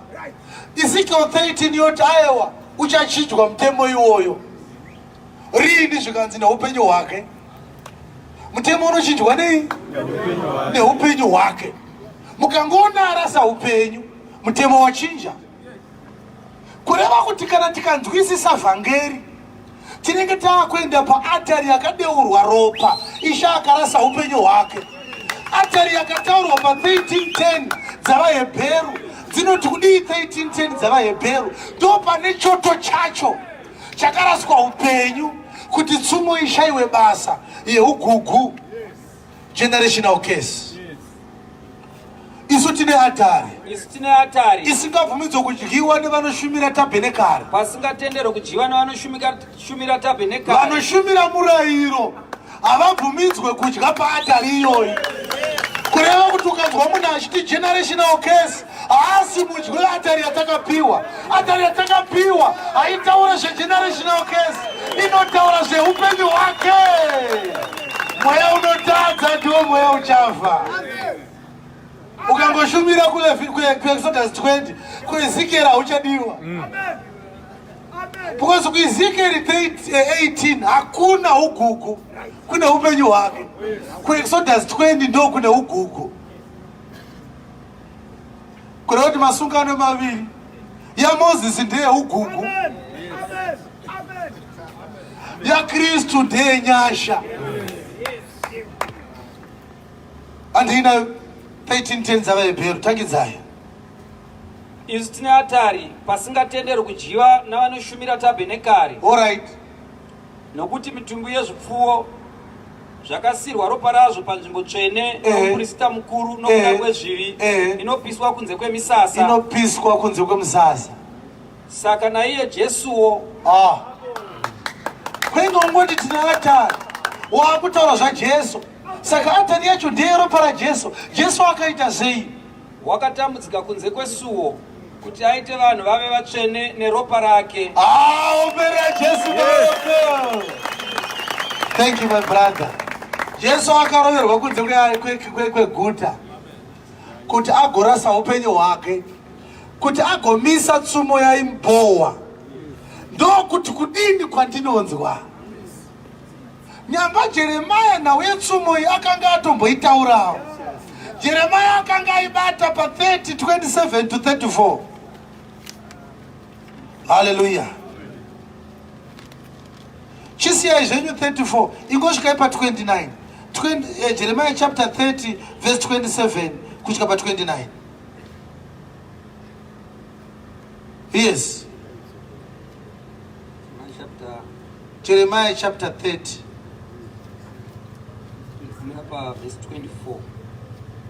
Jeremiah chapter 31, sorry. Jeremiah chapter 31. Verse 27. Zvanzi naIshe, tarirai mazuva anouya. Mazuva anouya. Andichadyara paimba yaIsraeri napaimba yaJudha mbeu dzavanhu nembeu dzezvipfuwo. Dzezvikara, yes. Zvino sezvandakavarindira ndichidzura nokukoromora nokuisira pasi nokuparadza nokutambudza, saizvozvo ndichavarindira ndivake nokusima, ndizvo zvinotaura Ishe. 29. Namazuva avo havangazoti madzibaba akadya mazambiringa anovava, meno avana ndokubwadzira. Ngatomberere Jesu maoko. Namazuva iwayo. Maanzwa mazuva iwayo? Sokurodza verse 29. Namazuva iwayo. Namazuva avo havangazoti madzibaba akadya mazambiringa anovava, meno avana ndokubwadzira. Saka mazuva ari kutaurwa akataurwa naHebrews chapter 1 verse 1 and 2. Inonzwa ichiti Mwari wakataura kare kumadzibaba muvaprofita nemituwo mizhinji uye nemigove mizhinji, asi pakupedzisira kwamazuva ano wakataura kwatiri mumwanakomana wake waakaita mudyi wenhaka yezvinhu zvake zvose, waakaitawo naye nyika. Saka mazuva ari kutaurwa yava New Testament order. Ndo mazuva akutaurwa kuti mazuva iwayo havachazoti. Tsokurodza verse 29. Namazuva iwayo havangazoti madzibaba akadya mazambiringa anovava, meno avana ndokubwadzira. Asi urikunzwa here shamwari ka ndiri kunzwa dzimwe simba randiri kunzwa harite, simba randiri kunzwa harisi kuita. Inzwa shamwari. Exodus 20 iri kuti baba vakatadza, so Mwari unoranga baba nevana nevazukuru nevazukuru vevana. Mwari akagumbukira zvakaitwa nababa. Kuchapter 18 yaEzekiel konzi aiwa, mweya wababa ndewangu, mweya wemwana ndewangu. Zvandaakuita kana ndaakuda kuzviita ndichazviita neupenyu hwangu. Mweya unotadza ndiwo mweya unofa. Hakuna mwana achafira kusarurama kwababa. Hakuna baba vachafira kusarurama kwemwana. Kururama kwewakarurama kuchagara pamusoro pewakarurama. Kusarurama kweusakarurama kunogara pamusoro peusakarurama. Ndo mutemo uri kuiswa naMwari paEzekiel 18. Mutemo uyu hauaplaya kumurayiro waMozisi. Mutemo uyu unoaplaya kuNew Testament order. Kureva kuti munhu waMwari uye pane mumira uye apa tono. Munhu waMwari akamira apa so. Uye mira. Iyi ndiyo Calvary, tarisai uko. Iyi ndiyo Calvary yakaraswa upenyu naJesu Kristu kuti parege kuwana mwana anopinda mudambudziko nekuda kwezvakaitwa nemadzibaba ake. Jesu akarasa upenyu hwake kuti adzivirire matambudziko ari kubva kuna baba kuti asaende kumwana. Uye mumire pamberi apa. Uyu ndiye mwana ari kuti kurwara kwangu, chiremba ari kundibvunza kuti ko BP kuna akamboita here. Iye zvinezvi ukabvunza nawe BP, hakuna munhu ane kumhuri kusina munhu weBP. Uye oti baba vangu ndo yakavauraya. Vari kuti futi baba vangu vasati vafa vakandiudza kuti baba wavo vakafa futi neBP. Ndokuti kuti saka zvaakuda vechechi. Tichakupa hedu mapiritsi ekumaneja BP, but zvine zvemweya mukati. Mwana obva atendeuka kuti ndakuda kuenda kunoadhireserwa dambudziko riri kunzi rakabva kumadzibaba nachiremba. Ari kuda kuti awane kudzimirwa ugugu huri kubva kumadzibaba ake. Obva awana pastor vakamira apa, prophet vakamira apa, bishop vakamira apa, apostle vakamira apa, evangelist vakamira apa. Vachiti ukandipa mari iwewe ndinokavha gepi riri kubva kunana baba wako. Gepi riri kunzi ndo rakarasirwa upenyu naJesu Kristu paKalvari. Kureva kuti mwana uyu ari kufanira kuti asvike paKalvari onosangana naJesu ipapo otoziva kuti pakangoraswa upenyu ndakakavwa kare, handisisina ugugu wandinofanira kubatwa nawo. But Satan akadevisa means in very cunning and very subtle. Panomira munhu waMwari parodhi nenda kumuchinjikwa. Munhu waMwari obva ati ukasida ndinokavha gepe regenerational case. Satani nauye kuti Jesu akarasa upenyu kuti adzivirire vana kugenerational case. Satani anozviziva. Ndiye ari kuisa pastor pakati paJesu nemwana ari kuda kuti akavhirwe generational case. Achiziva kuti uyo akaburitsa mari akapa man of God anzoka sida ndokunamatira zvinopera. Uyu atowana esiu yekuti zvicharamba zviripo nekusingaperi. Nekuti chaawana it's a fake solution.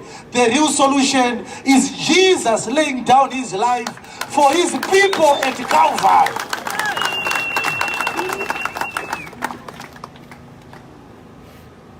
Vakomana kana muchida kurarama panhau yeugugu hamusvike pana man of God haana kurasa upenyu. Nhau yeugugu haisi kuda $20. Now you Google, I ask them British pounds, nama US dollars, nama Germany currencies, nama pounds, nama rands, nama pula, nama bond, coin kana not. Pari kudiwa upenyu. Now you Google, iri kuda upenyu. Yakadzime upenyu wangu. Kure what men of God ari kufanya kuratidza vanhu ku atari yeropa raJesu Kristu. Ukangotorwa mari bedzi nemunhu achitada kukavhira nawo yeugugu waita forfeit access yako kuupenyu hwake. Kana wadaro you are in perpetual confusion, perpetual disaster.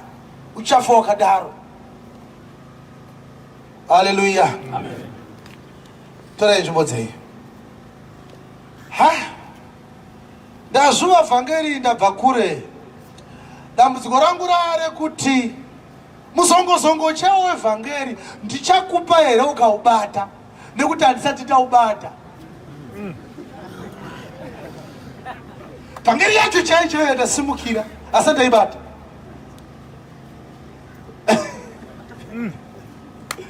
Pane zvisati zvabuda pachena ivapa zvokuti musi wazvichabuda pachena uchashamisika zvisikaiti. Munhu waMwari mabloka road inondisvitsa kuupenyu. Uri kuona here kuti ukanzwisisa kuti nhau yeugugu generational case yakaguma paKalvari, unofanira kunzwa simba richipinda mauri kuti handina chirwere chinobva kudzinza chinobata nyama yangu. Ina handina need yekusida kumuprofita. Ndakakavhirwa neupenyu hwaakarasa nekuda kwemakwai ake. Tisu makwai ake takarasirwa upenyu tirege kubatwa neugugu hwezvakaitwa nemadzibaba. Musandiudze prophet kuti kusaroorwa kwangu kwakambobata vatete vangu. Vatete vangu havana kusvika paKalvari pandakasvika. Ndakarasirwa upenyu naJesu uye ndakaroorwa kare naJesu Kristu. I am not going to panic over marriage inopera kana ndakapinda marriage inogarira kusingapere yekuwanikwa negwayana raMwari rakadeura upenyu hwaro nekuda kwangu. Hallelujah. Toda kuraisa generation yevanhu vaakuziva chokwadi. Unonzwa Pauro pa2:11 dzavakorinde vechipiri achiti lest Satan takes advantage of us for we are not ignorant of his devices. Yakanga yarewa pa4:6 dzavosiya vanhu vari kuparara nekushaya ruzivo kwete nekushawa anointing. Takashawa ruzivo kwenguva yakareba vadikani. Tikanogwadama pavanhu vaMwari vachiti vada kutipedzera ugugu hwatakasirwa nemadzibaba akadya mazambirika anovava. Nyamba tikanzvenga munhu waMwari tikasvika paKalvari tichabva ipapo tisina ugugu tichitenda akarasa upenyu pasina kana mutengo watakabvisa. Usadhererwe nezvakabata vana baba. Kana kuina akadya mazambirika anovava kumusha kwako ugugu ihwo hahukubate nekuti una akadeura ropa akarasa upenyu nekuda kwako. Akati neupenyu hwangu ndo zvinotaura Ishe. Kana kwenyu kusina akaita degree haikona kuzvinetsa uchiti ndezvekumusha. Waane kumusha kunyowanisa Mwari. kumusha kuna Mwari kunogara nekusingaperi. Kana wakapuwa education inopinza denga ukatadza kupasa chidegree chisina nebasa rese paUniversity of Zimbabwe apa. Hauchabatwa neugugu shamwari.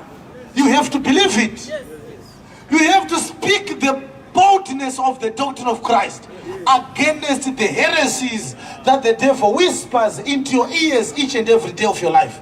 Satan anokuudza kuti waakubatwa neugugu unofanira kusimuka even kana wanga kuri kuhope mukama neriwayo oti handibatwe neugugu ini ndakadeurirwa ropa ndakapiwa upenyu hwaJesu Kristu kuti ndirarame mari nekusingapere. Hatigare mucovenant yeExodus 20 togara mucovenant yeEzekiel 18 tiri munew covenant. Amen. Munoraramiwa vana vanhu vasina ugugu kunyange zvazvo madzibaba akadya mazambiringa vava. Savhunduke mari nekuti kumusha kwenyu vanhu vaingogara vari marombe vachirarama nezvokukwereta. Ugugu ihwohwo haufanire kukubata. Hauna need yeprayer. Jesu haana kuti kana manamata ugugu unopera. Akati neupenyu hwangu. Ukangopinda muna Kristu chete hatidi kukudzwa uchiti ndine ugugu. Hatisi kuda kunamatirwa. Hatisi kuda kuisa mari muoffering basket. Chiri kungoda kupinda muna Kristu. So ukangowana upenyu hwake hausisina ugugu. Unozvitenda here zvandiri kuparidza manheru ano? Ita handibatwe neugugu kubva manheru anhasi. Kwete neminamato yangu, kwete nezvipo zvangu, kwete nemitsanyo yangu, kwete nekuda kwemunhu waMwari, asi nekuda kweupenyu hwake.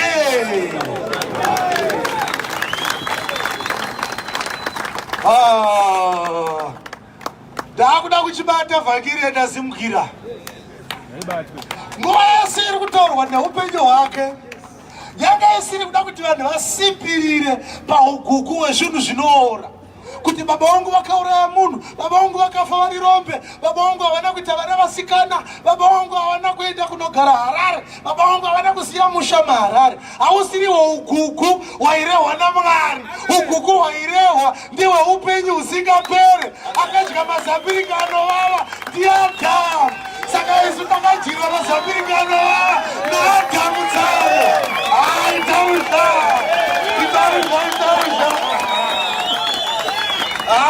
Shamwari. Itarusha.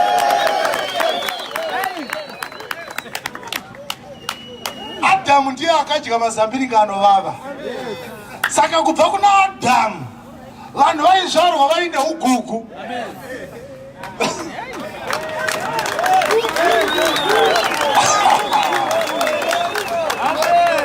Tati akaita sei zvake akachinja mutemo. Adhamu akanzi ukadya unofa. Saka Ezekiel 18 inoti mweya unotadza ndorira sei ndounofa. But Adhamu afa haana kuzvara vana vapenyu. Rufu rwakafiwa nababa rwakabva rwabata Abheri naKaini, ndobva rwapiwa kuna Seti, ndobva rwapiwa kuna Enosi. Vanhu vese ndokubva vatadza.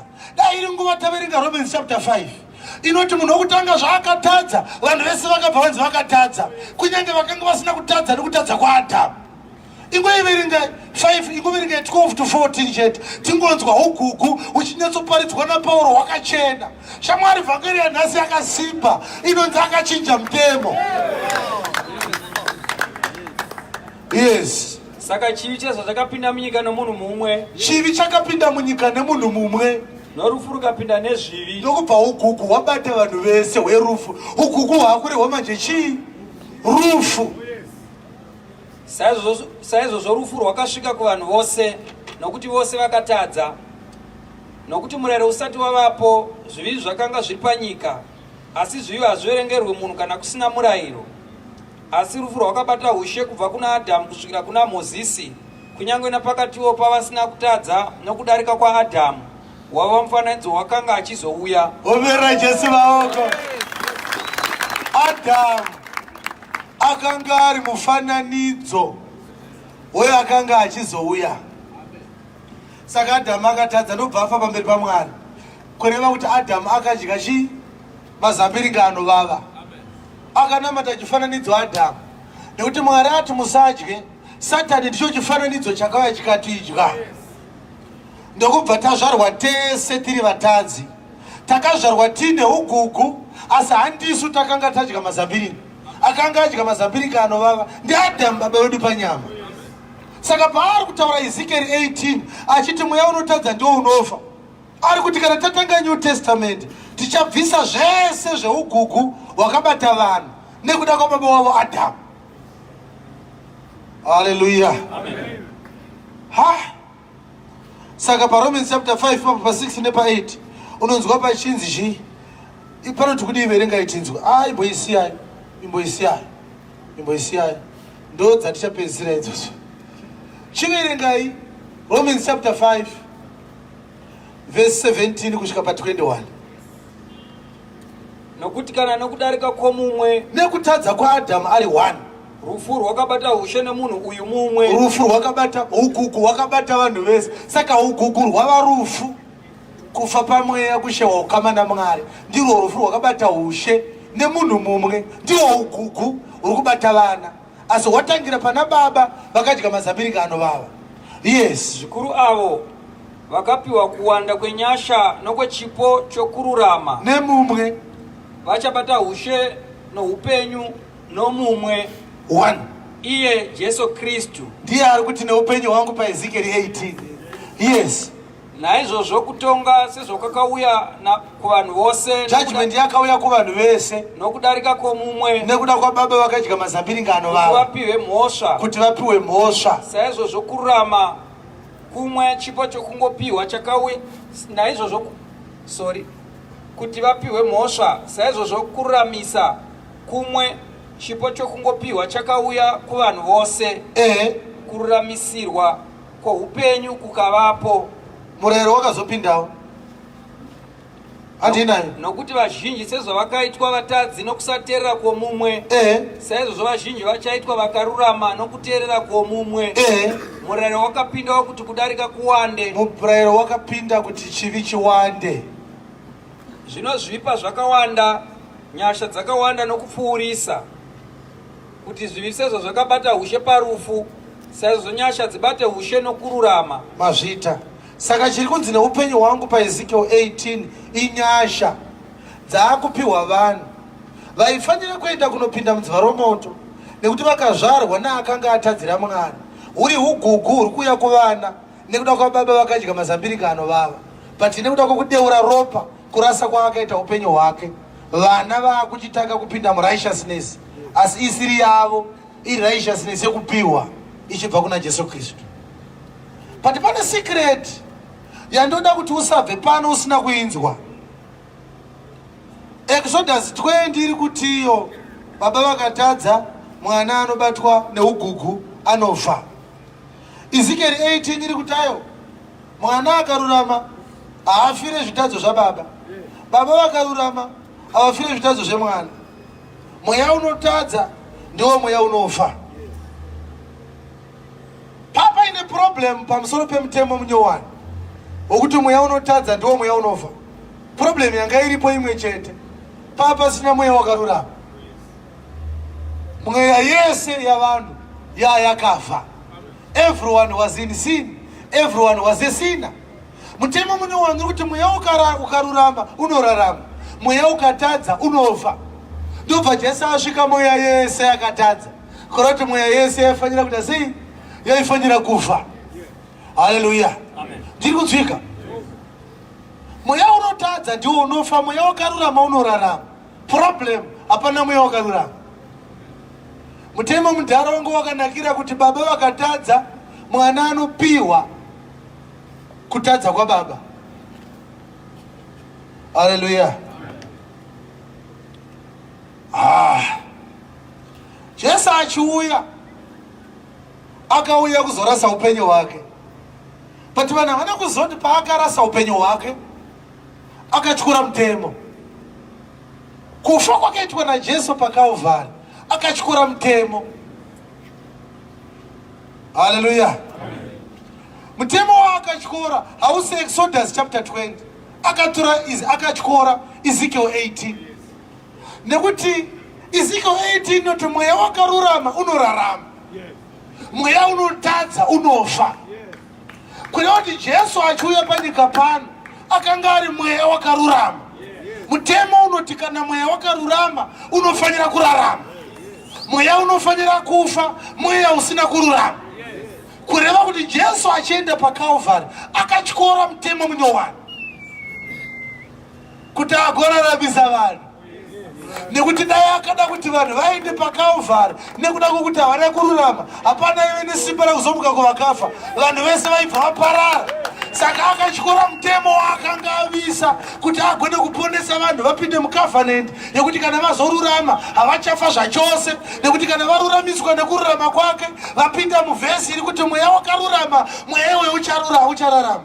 Taamweya yakarurama, kwete nekuti tiri kutya Mwari, asi nekuti takapuwa kururama kwemweya wangu wakarurama isu takashata. Kuti agotifira Jesu akaparara paKalvari achifa rufu rwemutadzi iye asiri mutadzi. Mutemo uchiti mutadzi ndiye anofa, kwakafa asiri mutadzi. Ndiri kunzwikira vadikani? Haleluya. Kwakafa akanga asiri mutadzi, kuti kurarame mutadzi kwakafa asiri mutadzi. Romans chapter 5 verse 6 to 8 ndiyo vhesi yedu yekupedzesera.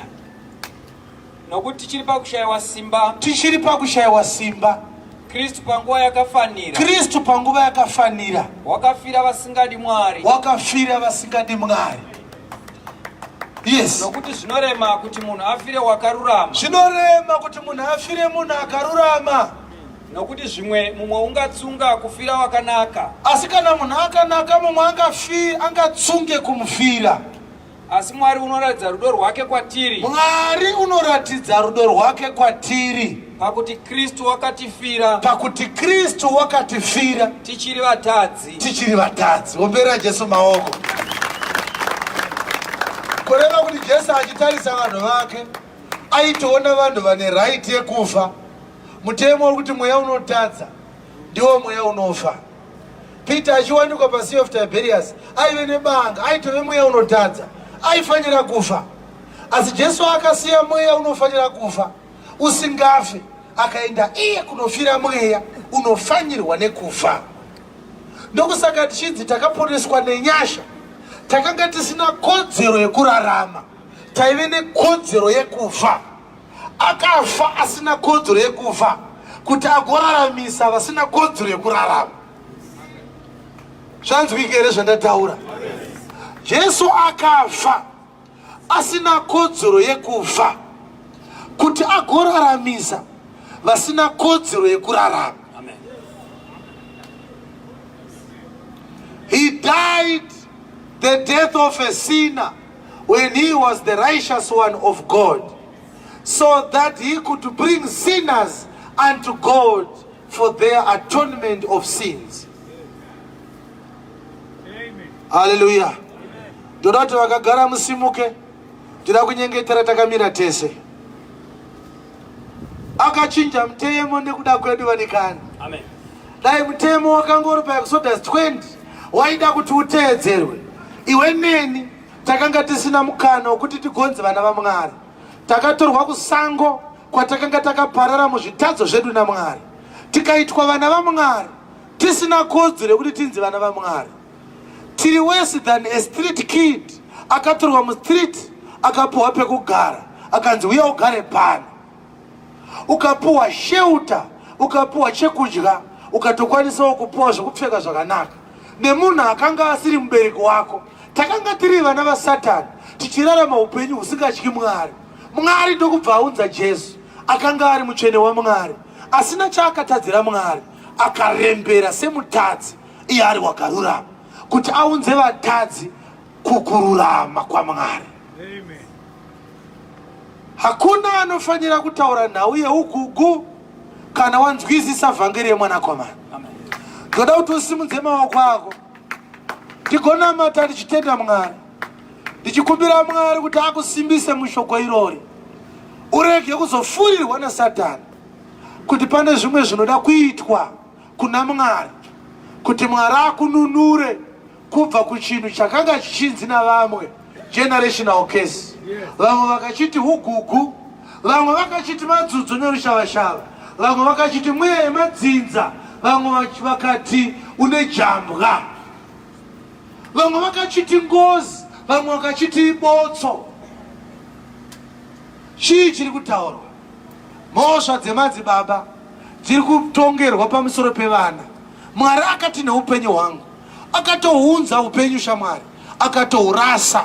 Hausisina mukana wokuti pawanikwe chinouya pauri chichinzi chiri kuuya nekuda kwanhingi akakuitira zvakati. Chichauya pamusoro pako bedzi nekuda kwanhingi. Kururama kuri kuuya nekuda kwaJesu akadeura ropa akafa paKalvari.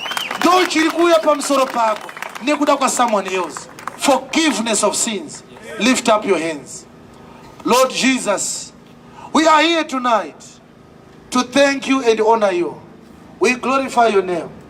We humble ourselves before you, because what we have learned tonight, it has undone the bewitchment that we had suffered for too long. Takaroiwa nedzidziso dzisiridzo dzatakaudzwa navanhu vasina kubva kwamuri, vachitiudza kuti tine ugugu uri kubva kumadzibaba vakadya mazambiringa anovava. Zvamakaramba kare mukati nguva inouya neupenyu hwangu ndo zvamunotaura kuti mweya unotadza ndiwo mweya uchafa. Hakuna mwana acharipira mhaka dzababa, hakuna baba vacharipira mhaka dzemwana. Asi mapedza kutaura mazwa akadaro, imi muri baba kwatiri, makazomira paKalvari mukaripira mhaka dzevana. Makatyora murero wamakanga magadzira nechinangwa chekuti mugoponesa, nekuti imi hamushanduke asi mune simba rekushandura zvinhu. Tinokutendai Jesu nekuti nunura manheru ano kubva kuzvirwere zvatakanga tichibatwa nazvo, tichinzi zvine kodzero yekutibata nekuti zvinobva kumadzibaba, nekudzungaira, nekurasikirwa kunyange nemuvharo. Tichinzi kune zviri kutinetsa, zvinotironda, zvinotitevera, zvinotitandanisa, zvinotivhiringa, zvinotikuvadza, zvinobva kumhaka dzakaitwa nehama dzedu dzepanyama dzakatitangira. Isusu hatichatevera ropa repanyama, takatengwa neropa rinogara nekusingapere. Tava dzinza idzva, dzinza raMwari, dzinza raJesu Kristu raakadeurira ropa rinotaura zviri nani kupfuura raAbhero raitsvaka kutsivirwa, asi raJesu renyu Mwari rinotaura kukanganyirwa zvitadzo kwevana vamakaponesa. Tinokutendai manheru ano nekuti matisunungura kune zvaititadzisa kunamata tichitenda Mwari, tichipupura zvamusina kutaura kuti tinonetswa nezvinobva kudzinza. Nyamba makapedza nazvo pamakarasa upenyu hwenyu. Tinokutendai nekuti makarasa upenyu hwenyu, imi musina kodzero yekuhurasa kuti mupe isu upenyu takanga tisina kodzero yekurarama. Kudzwai nokusingaperi. Amen. Clap hands for Jesus. Clap hands for Jesus. Clap hands for Jesus. Tenda Jesu shamwari, mutende, mutende, mutende. Wakuitira chinhu chinoshambisa, uchibva pano zvachose uchienda kwaunoenda. Hakusisina anokufonera achiti pane zvabatwa kumasowe zvichinzi zviri kukutandanisa zvichibva kudzinza. Unongomutaurira kuti neupenyu hwake ndo zvinotaura Ishe.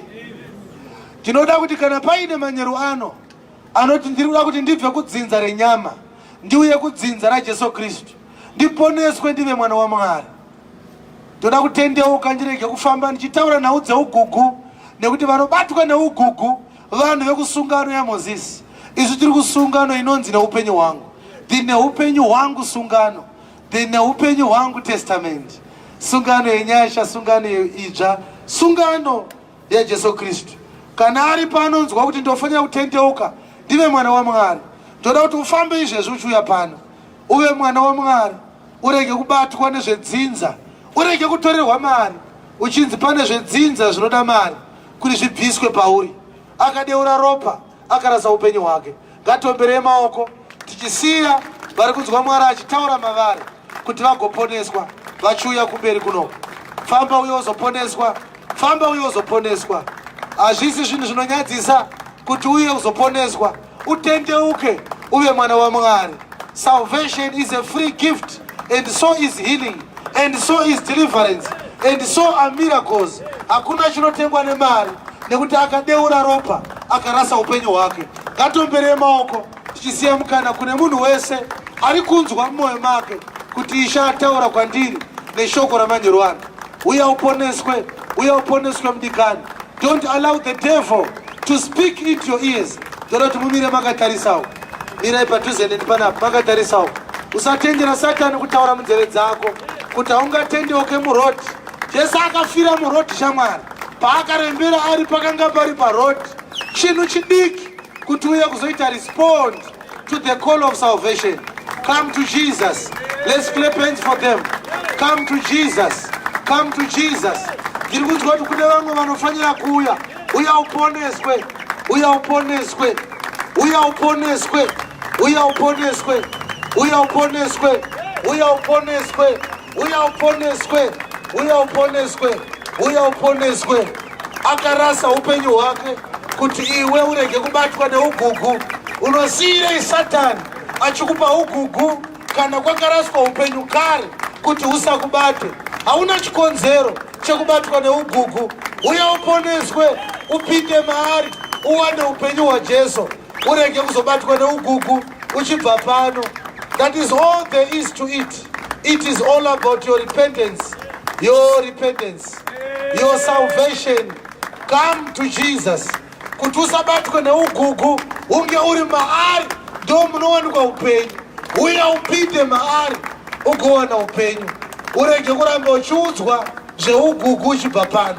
Uya uponeswe. Uya uponeswe. Uya uponeswe. Jesu ari kukudana manyero ano.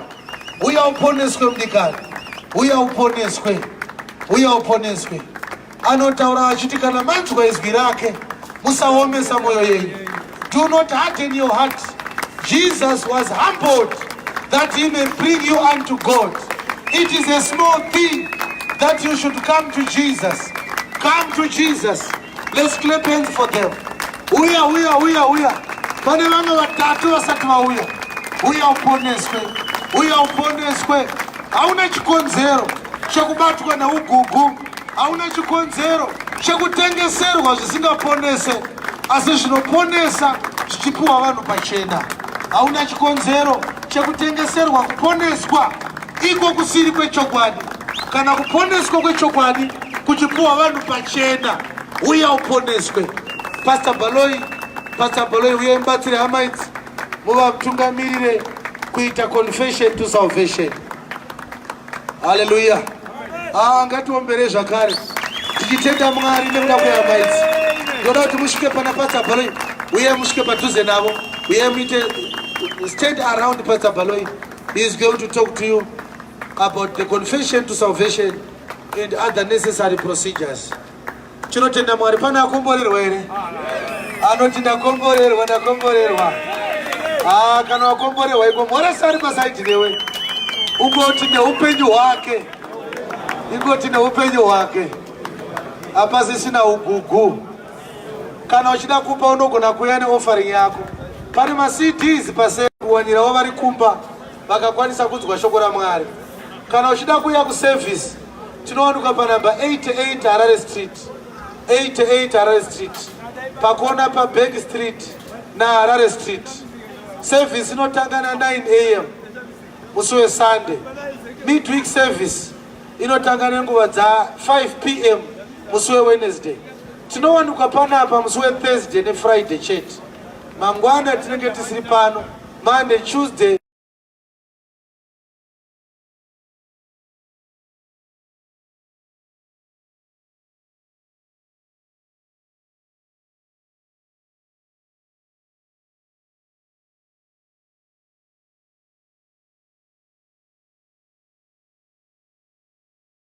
service. Kana kuti pano musi weThursday usaende usina wamhoresa. Ingoti ndikunzwa uchitaura zveugugu zvakare. Handiri kukunzwa uchitaura zveugugu.